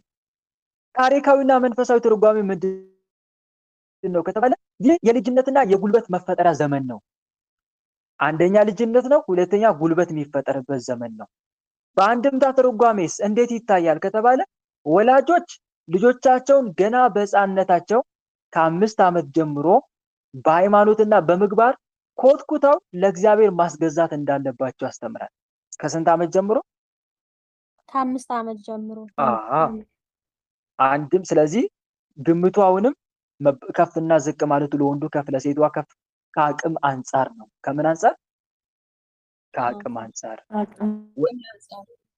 5 ዓመት መሆኑስ ምሳሌውን በደንብ እያያዛችሁ ምሳሌውን 5 ዓመት መሆኑስ ወላጆች ልጆቻቸውን ከስንት ዓመት ጀምሮ ነው የሚያስተምሩት?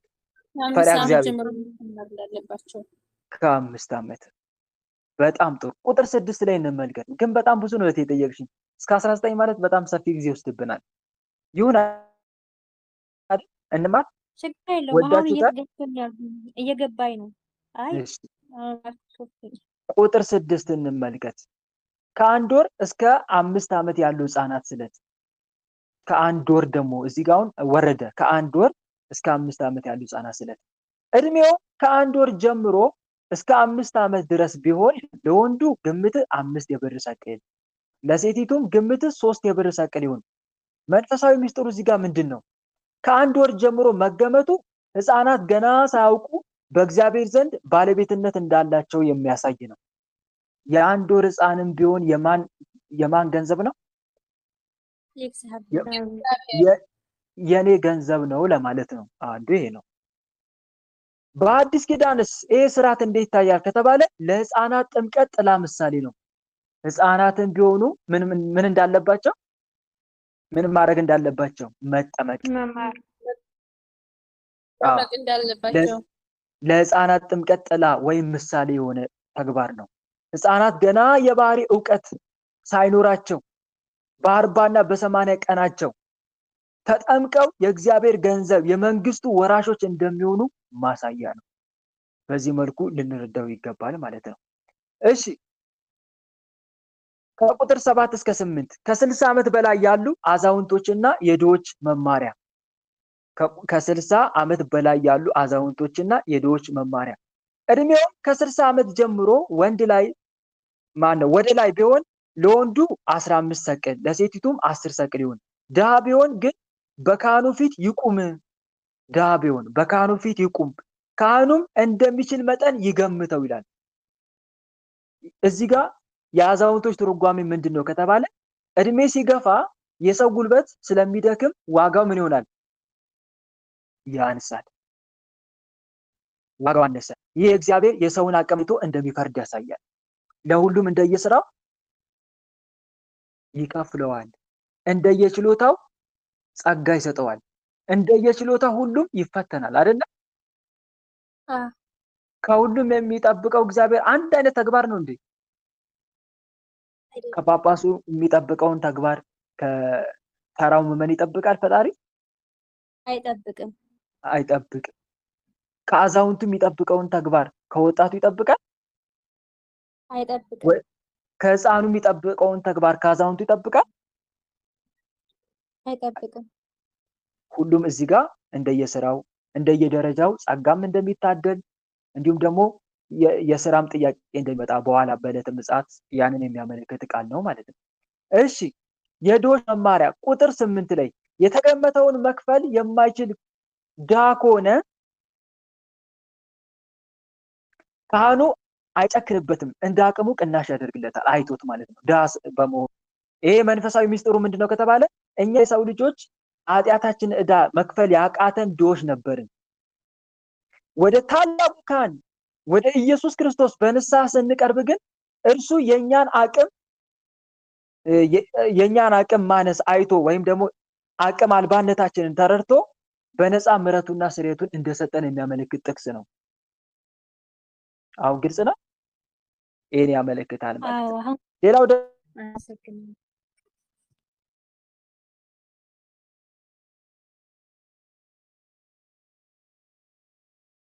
በስላሴ ስም ይሰማችኋል?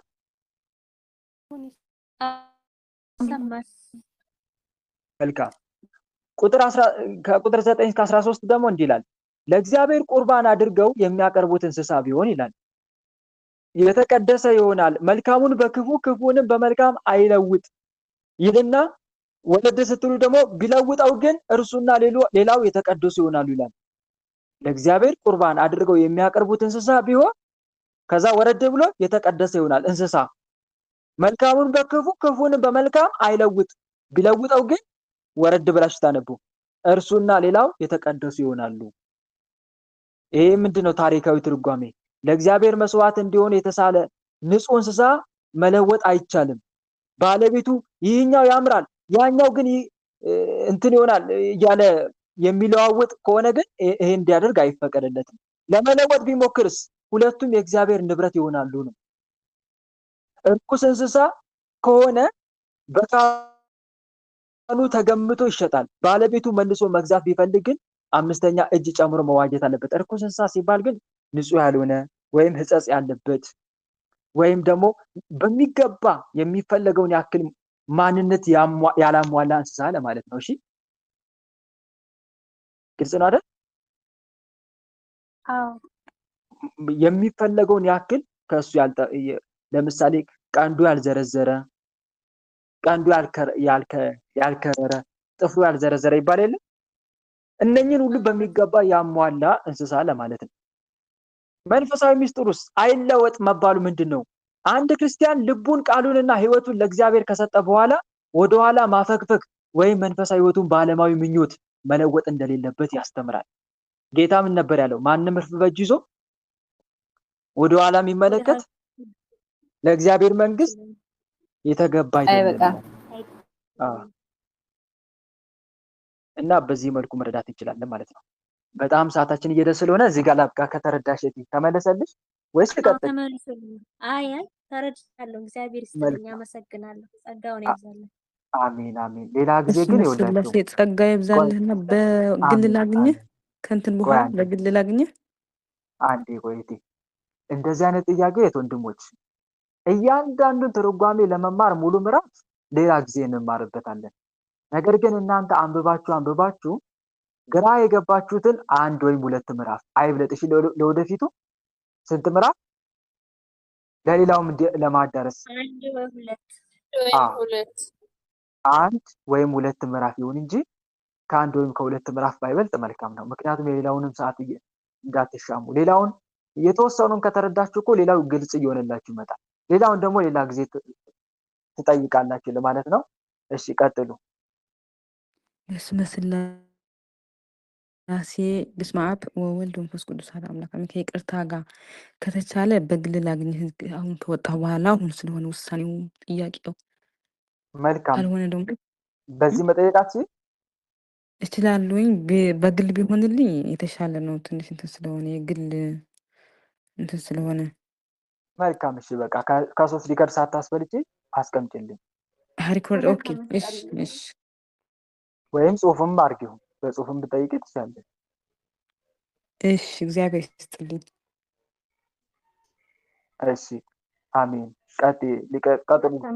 ወለተ መስቀል። እሺ እሺ እኔ ጠይቀው ኤርፎን ልቀይ።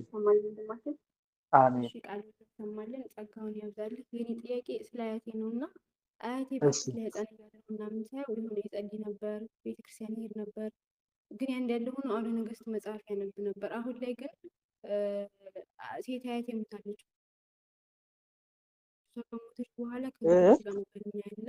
ከዛ የሆነ መድኃኒት ምናምን እንትን ጠንቋይ ቤት ምናምን ይሄዳሉ ምናምንና የሆነ መሬት ለሱ እንዲሰጣቸው ስለሚፈልጉ የሆነ ያረጉበት ነገር ሳይኖር አይቀርም። አሁን እናቴ ጋር መጥቶ ንስሐ ይግባና ቅዱስ ቁርባን ይቀበል እናቴ አሁን እኮ አርጅቷል ቢሞት ምናምን ብዬ ስላት ከዛ እሱን እንደዛ ብዬ ስለው አይሰማም። ጭራሽ ቤተክርስቲያን መሄድ ለራሱ አይፈልግም እና የሆነ ከሞትን በኋላ እኮ ነፍሳችን አታርግም እዚሁ ነው የምትቀረው ምናምን ብሎ ይላል ምናምን አለችኝና ምን ላድርግ ለእናቴ ስል ልበላት? ነፍሳችን አታርግም። ይሄ እኮ የጆቫ ዊትነስ እምነት እኮ ነው። ጆቫዎች ናቸው ነፍስ አታርግም እዚሁ በስብሳ ትቀራለች። እሱንም ደግሞ ምን መሰለሽ የትኛውን ይዘው መሰለሽ ትንቢተ ሕዝቅኤል ምዕራፍ 18 ቁጥር 4 ላይ ኃጢአት የምትሰራ ነፍስ እሷ ትሞታለች የሚለውን ጥቅስ ይዘው ማለት ነው። ኃጢአት የምትሰራ ነፍስ ምን ትላለች? ትሞታለች። እቺን ጥቅስ ይዙና በቃ ነፍስ ፈርሳ በስብሳ ትቀራለች። ይህ ግን ስህተት ነው። ነፍስ ወደ ሰጠው ወደ ፈጣሪ ነው የሚመለሰው። ወደማ ወደ ፈጣሪ። ይሄ መጽሐፈ መክብብ ላይ ተጽፏል። መጽሐፈ መክብብ ምዕራፍ 12 ቁጥር 2 ላይ ለሁሉ ዘመን አለው ይልና የጭንቀት ቀን ሳይመጣ በጉብዝና ወራት ፈጣሪን አስብ የሚለው ፓርት ላይ ነፍስን ወደ ሰጠው ወደ ፈጣሪ ሳይመለስ ፈጣሪን አስብ ይላል። ወደ ማ ሳይመለስ? ወደ ፈጣሪ ሳይመለስ ይላል። ስለዚህ ነፍስ አፈር ሆና አትቀርም። አንድ መረዳት ያለብን ነገር ይሄ ነው። አፈር ሆና እንደማትቀር አንድ ማስረጃ ብዙ ሌላም ታዲያ እዛ ጋር ኃጢአት የምትሰራ ነፍስ ትሞታለች ለምን አለ? የነፍስ ሞት ስጋ አፈር ሆኖ መበስበስ አይደለም። አፈር ሆኖ መበስበስ አይደለም። ሲጀመር አፈጣጠሯ ከአፈር አይደለም። ነፍስ ከአፈር የተፈጠረው ስጋ ነው አይደል? ስጋ ነው ከአፈር የተፈጠረው። ስጋ ከአፈር እንደመፈጠሩ እዚሁ ይበሰብሳል፣ ይፈራል፣ ይፈርሳል። ነፍስ ግን ወደ ሰጠው ወደ ፈጣሪ ነው የምትመለሰው። የነፍስ ሞት የሚባለው ቅጣት ነው። የሲኦል ስቃይ ቅጣት እሱ ሞት ይባላል። ታዲያ ለምን አንድ ኃጢአት የምትሰራ ነፍስ እርሷ ትሞታለች ሲል አንዳንዴ ስጋ በነፍስ ነፍስ በስጋ ይጠራል መጽሐፍ ቅዱስ። ስጋ በማደሪያዋ ማን ነፍስ በማደሪያዋ ይጠራታል። ነፍስ ደግሞ ማን ስጋ ደግሞ በነፍስ ይጠራል። አሁን ለምሳሌ 70 ነፍስ ሆነው ይላል። አሁን ኦሪት ዘፍጥረት ላይ 70 ነፍስ ሆነው ወደ ግብጽ ገቡ ይላል። 70 ነፍስ ስጋ ቀርቶ ነፍስ ብቻ ነው የሄደችው ማለት ነው ወደ ግብጽ ሀገር። እንደዛ ነው ወንድሞች። 70 ነፍስ ሆነው እስራኤል ገባ ወደ ግብጽ ይላል። 70 ነፍስ እና ስጋ አልገባ ገብቷል። ስለዚህ በምንድነው እየተጠራ ያለው? 70 ነፍስ ማለት 70 ሰው ነው። ነፍስና ስጋ በአንድነት ተዋህዶ ስለሚኖሩ ነፍስ በስጋ ስጋ በነፍስ መጠራቱን ሲያይ ነው። አንድ መረዳት ያለብን ነገር ነው። ጆቫ ዊትነሶች ግን ያችን ጥቅስ ይዘው ነፍስ እዚሁ ፈራሽ በሽፋሽ ናት። ነፍስ ብትበዛበስ ኖሮ ጌታ ጥጦስን ዛሬ ከኔ ጋር በመንግስተ ሰማይ ትኖራለህ ይለዋል። ግን የጥጦስ ስጋ የት ነው የተቀበረው? አርጓል እንዴ? የጥጦስ ስጋ የፈያታዊ ዘየማ ማለት እኮ ነው። እና ከኔ ጋር በገነት ትኖራለህ ሲል በነፍሱ ነው በስጋው ነው? በነፍስ አይደል? ለጊዜው በነፍስ በስጋ በነፍስ ለጊዜው በገነት ከጌታ ጋር። በኋላስ ስጋው ከነፍሱ ጋር ተዋህዶ ወዴት ሄዳል? ወደ መንግስተ ሰማይ። ስለዚህ ፈርሶ በስብሶ የሚቀርብ ቢሆን ኖሮ ዛሬ ከኔ ጋር ይለው ነበር አይለውም። ስለዚህ ይሄ ሁሉ ማስረጃ። ስለዚህ ይሄ ሰው ወይ የጆቫ እምነት ተከታይ ነው ወይ ደግሞ በራሱ ፍልስፍና ህይወት እየኖረ ነው ማለት ነው። ከቤተ ክርስቲያን አስተምሮ ውጭ አፈንግጦ የጆምና እምነት ተከታይ ሳይሆን በባዕድ አምልኮ ውስጥ ነው የኖሩት። አያቴ ነውና በፊት ላይ ይጸልይ ነበር። መዝሙረ ዳዊት ማለት ነው ህፃን እያለሁ ሳይው ይጸልይ ነበር። ግን ይሄ አውደ ነገስት መጽሐፍ የኮከብ መቁጠሪያ መጽሐፍ የኛን ስም ለራሱ ያወጣልን ሳይቀር ኮከብ ቆጥሮ ነውና እንደዚህ አይነት ሁኔታ አለ። ግን ባዕድ አምልኮ ሁሉም የዛር መንፈስ የተባለው ነው። አሁን ላይ ሲሰማ ሙሉ ያመልኩ ነበር፣ በቃ ይካድሙ ነበር ምናምንና አሁን ላይ ግን ካረጀ በኋላ 74 ዓመት አካባቢ ሆኖታል። እኔ ሳወራው ምናምን ለራሱ እሺ ይለኝና ግን ንስሐ ይግባ እናቴ ምናምን ብዬ ስላት ጭራሽ ቤተክርስቲያን መሄድም አይፈልግም ማለችኝ። ለምን ግን የሆነ ያጎቴ ልጅ መንፈስ ምናምን ሳይኖር አይቀርም። ይሄ ለምን መሰለሽ? አንደኛ ሰው አጋንንትን ባመለከ ቁጥር ልቡ እየተዘጋ ይመጣል። ምን እየሆነ ልቡ እየተዘጋ? አዎ ልቡ በጣም እየተዘጋ ልቡ ከንስሐ ህይወት እየራቀ እየደነደነ በተደጋጋሚ ኃጢአት መስራት የለመደ ሰው ንስሐ ለመግባት ያስቸግረዋል አላሉም? እስቲ ምን መንፈሳዊ ፊልም ነን ያያችሁትን አባ ቢሾይ አይደል? አይታችሁ ከሆነ መንፈሳዊ ፊልም ላይ ነብዩ ኤርሚያስ በአካለ ነፍስ ተገርጾ እንትናን ያናገረው ነበረ።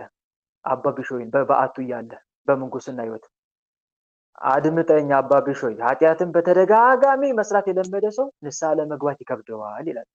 እውነት ነው፣ ንስሐ ለመግባት በጣም ይከብደዋል። ስለዚህ ዲያብሎስ እለት ባሰራው ኃጢአት ልቡን ምን እያደረገው ነው የመጣው? እየዘጋው። አዎ እያደነደነ እንዲህ አይነት ሰው ታዲያ እንዴት ነው የሚመለሰው? በአጭሩ ማገዶ ይፈጃል ልላችሁ ፈልጌ ነው። አሁን ገባሽ አይደል? ማገዶ መፍጀት ነው። ለዛ ነው እኮ በነገራችን ላይ ሐዋርያት ወደ ዓለም ተአምር እያሳዩ ምን እያደረጉ ሰው ወዲያው የተቀበሏቸው አሉ እንዴ? ወዲያው ተቀበሏቸው አብዛኛው ዓለምስ አልተቀበለም። ምክንያቱም የዓለምስ ምን ውስጥ ነበር ያለው በዛ ሰዓት ሐዋርያት ወደ ዓለም ሲሰማሩ? እልም ያለ ምን ውስጥ? ጣዖት አምልኮ ውስጥ። ጣዖት አምልኮ ውስጥ ነበሩ የዓለም ህዝብ እንዳለ። ስለዚህ ሐዋርያት ህዝቡ ለመመለስ በጣም ቸግሮት ነበረ። ታዲያ ህዝቡ ከመመለስ ይልቅ እነ ቅዱስ ጳውሎስ ላይ በጣም አሰቃቂ መከራ አላመጡባቸው? በጣም አሰቃቂ መከራ። ወይኔ ቅዱስ ጳውሎስ ሲያሳዝን፣ በስመ አብ። ብቻ ገድሉን ያነበበ ሰው ትረዳላችሁ እንዴት አይነት ዘግናኝ የሆነ ስቃይ እንዳደረሱበት። በተለይ አቤት ብቻ ቆዳው እኮ ከነ ህይወቱ እንደዚህ ተገፏል። ተገንጥሎ የሆነ አጣብቂኝ በሙጫ አጣብቀው ጣውላ ላይ አድርገው ሰቅለውት በጋን ብረት ላይ ሰቅለውት ጥብቅ አድርገው አስረውት ከስር እሳት አነደዱ። ከዛ ለብዙ ጊዜ ሲያነዱ ቆዩና ያኛው ነገር ይሄ ቆዳው ላይ ያጣበቁት ነገር ሲገነጠል ከነ ቆዳው ነው የተገነጠለው። አስተባሽታ የሚፈሰው እንደ ሳሉት እስቲ ያ ሁሉ ስቃይ በጣም እጅግ የሚከብድ ስቃይ አድርሰውባቸዋል። መጨረሻ ላይ ክርስቶስ የነ ቅዱስ ጳውሎስን ትዕግስት አየና ይሄ የአሕዛቡን ልብ ከፈተ። የማንን ልብ? የአሕዛቡን ልብ ከፈተ። ባጭሩ ይሄ ልባቸውን የተቆጣጠሩትን መናፍስትን አባረራቸው። እና ቅዱስ ሚካኤል ነው ተከተለም ያባሩት። በነገራችን ላይ እና ቅዱስ ጳውሎስ እንደዛ ሲደክሙ ሲታገሱ ያ ሁሉ መከራ ሲቀበሉ እግዚአብሔር በትዕግስታቸውን አይቶ እነኚህ መላእክት ይታዛሉ። መላእክት ከዛ ከሰው ልብ ላይ ምን ያደርጋሉ? እነኚህ መናፍስት ምን ያደርጋሉ? የሚዘጉትን ያባረራሉ። ስለዚህ እና ቅዱስ ጳውሎስ እኛው ልላቸው የፈለኩት ነገር የአሕዛቡ ልብ መደንደን ለብዙ ጊዜ ግብር መገበር እነ ቅዱስ ጳውሎስን ዋጋ አስከፍሏል አላስከፈለም? አስከፍሏቸው በጣም ዋጋ አስከፍሏል። ከዛ በኋላ ይኸውላችሁ ልባቸው ሲመለስ ወይኔ እንዴት የዋህ እንደሚሆኑ እነኛ አሕዛብ ጨካኞች አሕዛብ ወይኔ ምን እናደርግላችሁ፣ ከዛ በቃ እናንተ ጋር የነበረን ድርሻ ጨርሰናል ብለው ዲያቆን ይሾሙላቸዋል፣ ካህን ይሾሙላቸዋል፣ ጳጳስ ይሾሙላቸውና በሉ እንግዲህ እኛን በጸሎታቸው አስቡን፣ አሁን ደግሞ ወደ ሌላ ልንሄድ ሲሉ በጣም በእንባ ነው የሚሸኟቸው። አንገታቸውን አቅፈው እግራቸው ላይ ወድቀው አራት ሂዱብን፣ ቢያንስ ለበደልናቸው በደል እንካሳችሁ እባካችሁ ሲሉ የኛ ካሳችን ከማን ነው? አያሳዝንም? ግን አያሳዝንም? ድሞች የኛ ካሳችን ከማን ነው? ከእግዚአብሔር ነው ብለው በእንባ ተላክሰው ሌላ ሀገር ሄዳሉ። ደግሞ እዛም ደግሞ ስቃይ ይጠብቃቸዋል። አስቡት። ገና አዲስ ልብ ነው፣ የደነደነ ደንዳና ልብ ነው። ገና የጣዖት አምልኮ የለመደ ልብ ነው የሚጠብቃቸው። ከዛ እነሱንም ሄደው ሲያስተምሩ እንደገና ስቃይ እየተቀበሉ ወይኔ ሐዋርያት ታዲያ ክብር አይገባቸው? በከፈሉ ዋጋ አንጻር ስናይ ቤተክርስቲያን እንደዛ ነው እጅግ የምታከብራቸው። እና ምን ልላችሁ ፈልጌ ነው ይሄ ሁሉ ዋጋ የሚያስከፍለው ዲያብሎስ ያኔ ግብር አስገብሮ ልባቸውን በጣም ስለዘጋው ነው ልባቸው። ስለዚህ አሁንም እዚህ ጋር ምንም እንኳን አሁን እዚህ ጋር የአባትሽን ልብ ስናይ ለምንድን ነው የኔ ያክል ልቡ የሚደነድነው? ለምንድን ነው ከቤተ ክርስቲያን እየራቀ የሚመጣው ከተባለ እድሜ ልኩን ምን ሲያደርጉት ነው የነበሩት? እነኚህ መናፍስቶች ምን ሲያደርጉት ነው? ሲያስገብሩት በደንብ ሲያስገብሩት እነሱን ሲያገለግል ነው የቆየው። ታዲያውን በቀላሉ ይመለሳል? ይመለሳል? በቀላሉ አይመለስም። እና ምን ያስፈልጋል? ይሄን ስልሽ ደግሞ ተስፋ እያስቆረጥኩሽ አይደለም። እንዴት ነው መመለስ የሚቻለው ከተባለ እኛ አንድ ጥሩ ዘዴ አለን። ምን አትሉኝ? በጣም ጥሩ መላ አለን፣ መፍትሄ ልንገራችሁ። እኛ እንደዚሁ ሳንደማ ሳንቆስል ምን በሉኛ? ምን ካላችሁ ዋጋ የከፈሉት ቅዱሳን አሉ። እነማ? እነ አቡነ ገብረ መንፈስ ቅዱስ፣ እነ አቡነ ተክለ ሃይማኖት አሉ፣ እነ አቡነ ሀብተ ማርያም፣ እነ ቅዱስ ጳውሎስ። በእነሱ ስም ለዛ ሰውዬ ምን ማድረግ ነዳይ መመገብ፣ አንድ ነዳያን መመገብ፣ የተራበ ማብላት፣ የተጠማ ማጠጣት። በጣም ጥሩ ሲስተም ነው አይደለም? በጣም ጥሩ ሲስተም እኮ ነው። ከዛ በኋላ አቡነ ገብረ መንፈስ ቅዱስ አሁን ለምሳሌ በስዕላቸው ፊት ስለዛ ሰው ነፍስ መዳን እየወደቅን ገድላቸውን እያነበብን አባቴ ገብረ መንፈስ ቅዱስ እባክህ እኔ ይሄንን ሰው ለማዳን ደካማ ነኝ፣ ልቡ የደነደነው ነውና፣ ግን አንተ በፈጣሪ ፊት ምን አለክ? ታላቅ ሞገስ አለክ። ፈጣሪን ብትጠይቀው ለአንተ እምቢ አይልክም። ያንተን ትልቅ በምድር ያሳለፍከውን ትልቅ ተጋድሎ አይቶ ፈጣሪ ይራራል። ስለዚህ እባክህን አሳስብልኝ በመድኃኒዓለም ፊት። እኔ የምጠይቀው ያ ሰውዬ እንዲድን ነው፣ ልቡን ወደ ንስሐ ሕይወት እንድታመጣልኝ ነው ብለን ብንጠይቅ እውነት አቡነ ገብረ መንፈስ ቅዱስ አማልዱ ጉዳይ አይፈጽሙም? ከፈጣሪ ፊት ጉዳይ አይፈጽሙም? ይፈጽማሉ። እንኳን በምድር ገና በህይወት ያለውን ሰው ይቅርና ነፍሱ ከስጋው የተለየችውን አላስመሩ? ሩጫውን የጨረሰውን ሰው አስመረዋል። ስለዚህ ይሄ ሰው ገና በህይወተ ስጋ ነው ያለው።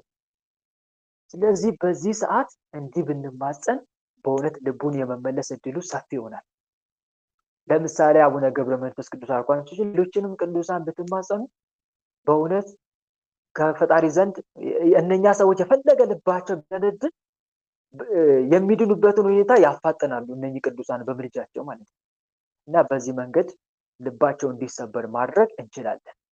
በራሳችን ተጋድሎ ረጅም ሰው ሊሆን ይችላል። እኛም ግን እንደ አቅማችን እየተጋ በቅዱሳኑ ስም ብንማጸን ግን በጣም አጭሩ ጉዞ ነው ያ ሰው እንዲድን ማለት ነው። አሁን ግልጽ ነው።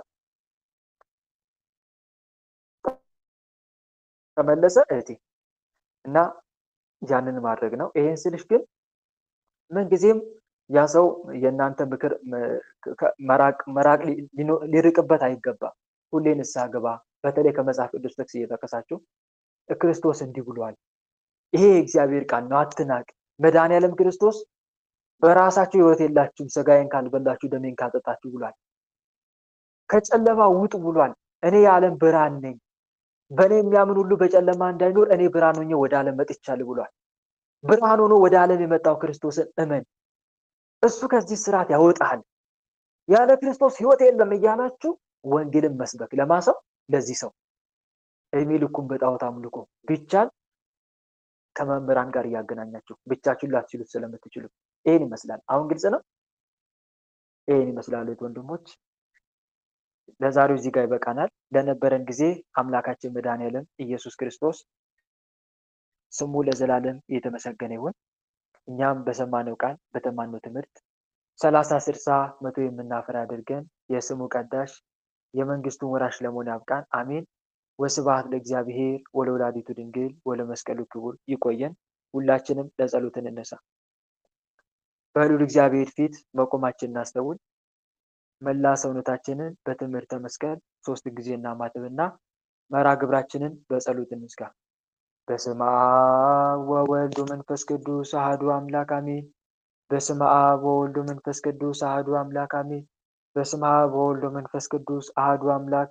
ቅዱስ እግዚአብሔር፣ ቅዱስ ኃያል፣ ቅዱስ ሕያው፣ ቅዱስ ኤልሻዳይ፣ ቅዱስ አዶናይ፣ ቅዱስ ጸባኦት፣ ቅዱስ ያህዌ፣ ቅዱስ ኢየሱስ፣ ቅዱስ ክርስቶስ፣ ቅዱስ አማኑኤል፣ የዓለማት ጌታ ቸሩ መድኃኒዓለም ኢየሱስ ክርስቶስ እንደ ኃጢአታችን እንደ በደላችን ብዛት ሳትመለከተን እንደ ምሕረት እንደ ቸርነት ብዛት ተመልክተን መርሐ ግብራችንን በሰላም አስጀምረን በሰላም ያስፈጸምከን እናመሰግናለን። ምስጋና ይሁን ለአብ፣ ምስጋና ይሁን ለወልድ፣ ምስጋና ይሁን ለመንፈስ ቅዱስ ዛሬም ዘወትርም ለዘላለሙ አሜን። ምስጋና ይሁን ለአብ፣ ምስጋና ይሁን ለወልድ፣ ምስጋና ይሁን ለመንፈስ ቅዱስ ዛሬም ዘወትርም ለዘላለሙ አሜን። ምስጋና ይሁን ለአብ፣ ምስጋና ይሁን ለወልድ፣ ምስጋና ይሁን ለመንፈስ ቅዱስ ዛሬም ዘወትርም ለዘላለሙ አሜን። አምላክ ሆይ እንደ ኃጢአታችን እንደ በደላችን ብዛት ሳትመለከተን እንደ ምሕረት እንደ ቸርነት ብዛት ተመልክተ ለዚህ አደረስከን። ስለ ድንግል ማርያም ብለ ቀሪውን ጊዜያችን እንድትባርክልን ከርኩሳን መናፍስት ከዲያብሎስ ፈተናም እንድትጠብቀን ኃይለ አጋንንት እንድታርቅልን ቅዱስ መንፈስንም እንድታሳድርብን በኃጢአታችን በበደላችን ብዛት ቅዱሱ ገናናው ስምን መጥራት ባይገባንም እንደ ምሕረት እንደ ቸርነት ብዛት እንዲያልን ወደ አንተ እንማጸናለን። አባታችን ሆይ በሰማያት የምትኖር ስምህ ይቀደስ፣ መንግስትህ ትምጣ፣ ፈቃድህ በሰማይ እንደሆነች እንዲሁም በምድር ትሁን። የዕለት እንጀራችንን ስጠን ዛሬ፣ በደላችንን ይቅር በለን እኛም የበደሉንን ይቅር እንደምንል፣ አቤት ወደ ፈተና አታግባን ከክፉ ሁሉ አድነን እንጂ መንግስት ያንተ ናትና ኃይል፣ ክብር፣ ምስጋና ለዘላለሙ አሜን። እመቤታችን ቅድስት ድንግል ማርያም ሆይ በመልአኩ በቅዱስ ገብርኤል ሰላምታ ሰላም እንልሻለን። በሐሳብሽ ድንግል ነሽ፣ በስጋሽም ድንግል ነሽ። የአሸናፊ የልዑል እግዚአብሔር እናት ሆይ ሰላምታ ላንቺ ይገባሻል። ከሴቶች ሁሉ ተለይተሽ አንቺ የተባረክሽ ነሽ፣ የማኅፀንሽም ፍሬ የተባረከ ነው። ጸጋን የተመላሽ ድንግል ሆይ ደስ ይበልሽ። ጸጋን የተመላሽ መመኪያችን ደስ ይበልሽ። ጸጋን የተመላሽ አማላጃችን ደስ ይበልሽ። ልዑል እግዚአብሔር ከአንቺ ጋር ነውና ከተወደደው ልጅሽ ከጌታችን ከመድኃኒታችን ከኢየሱስ ክርስቶስ ዘንድ ይቅርታን ምሕረትን ለምኝልን ኃጢአታችንም ያስተሰርይልን ዘንድ ለዘላለሙ አሜን። የእግዚአብሔር አብ ፍቅር፣ የእግዚአብሔር ወልድ ቸርነት፣ የእግዚአብሔር መንፈስ ቅዱስ አንድነት፣ የተወዳጁ እናታችን የእመብርሃን አማላጅነት የቅዱሳኑ ረዳትነት በሁላችን ላይ እንደዋለ በሁላችን ላይ ይደር። አሜን። አምላካችን በሰላም አሳድረን። አምላካችን በሰላም አሳድረን። ቀኑን በሰላም እንዳዋልከን የሰላም ሌሊት አድርግልን። ቀኑን በሰላም እንዳዋልከን የሰላም ሌሊት አድርግልን። እመቤታችን አማላጃችን ተመልከች ወደኛ። እመቤታችን አማላጃችን ተመልከች ወደኛ። የልጅሽ ቸርነት ይሁነን መዳኛ። ያንቺ አማላጅነት አይለየን ከኛ። የልጅሽ ቸርነት ይሁነን መዳኛ። ያንቺ አማላጅነት አይለየን ከኛ።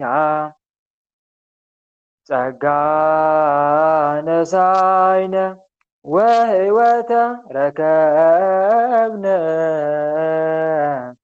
በኃይለ መስቀሉ ለኢየሱስ ክርስቶስ ኪያከ እግዚኦ ነአኩት ነሲያነ ጸጋ ዘእመንፈስ ቅዱስ። የፍቅር ባለቤት የሰላም ንጉሥ ሰላማዊ ኢየሱስ ክርስቶስ ሆይ ሰላምን ስጠን፣ ሰላምንም አጽናልን፣ ኃጢአታችንን ይቅር በለን፣ በሰላም ሄደን ወደ የቤታችን እንገባ ዘንድ የበቃን አድርገን ለዘላለሙ አሜን። እትኡ በሰላም እሾህ ሳይወጋችሁ እንቅፋት ሳይመታችሁ በሰላም ወደ የቤታችሁ ያግባችሁ። አሜን አሜን አሜን አሜን። ወንድሞች የዛሬው መርሐ ግብር በሚገባ ተጠናቋል። እንደ እግዚአብሔር መልካም ፈቃድ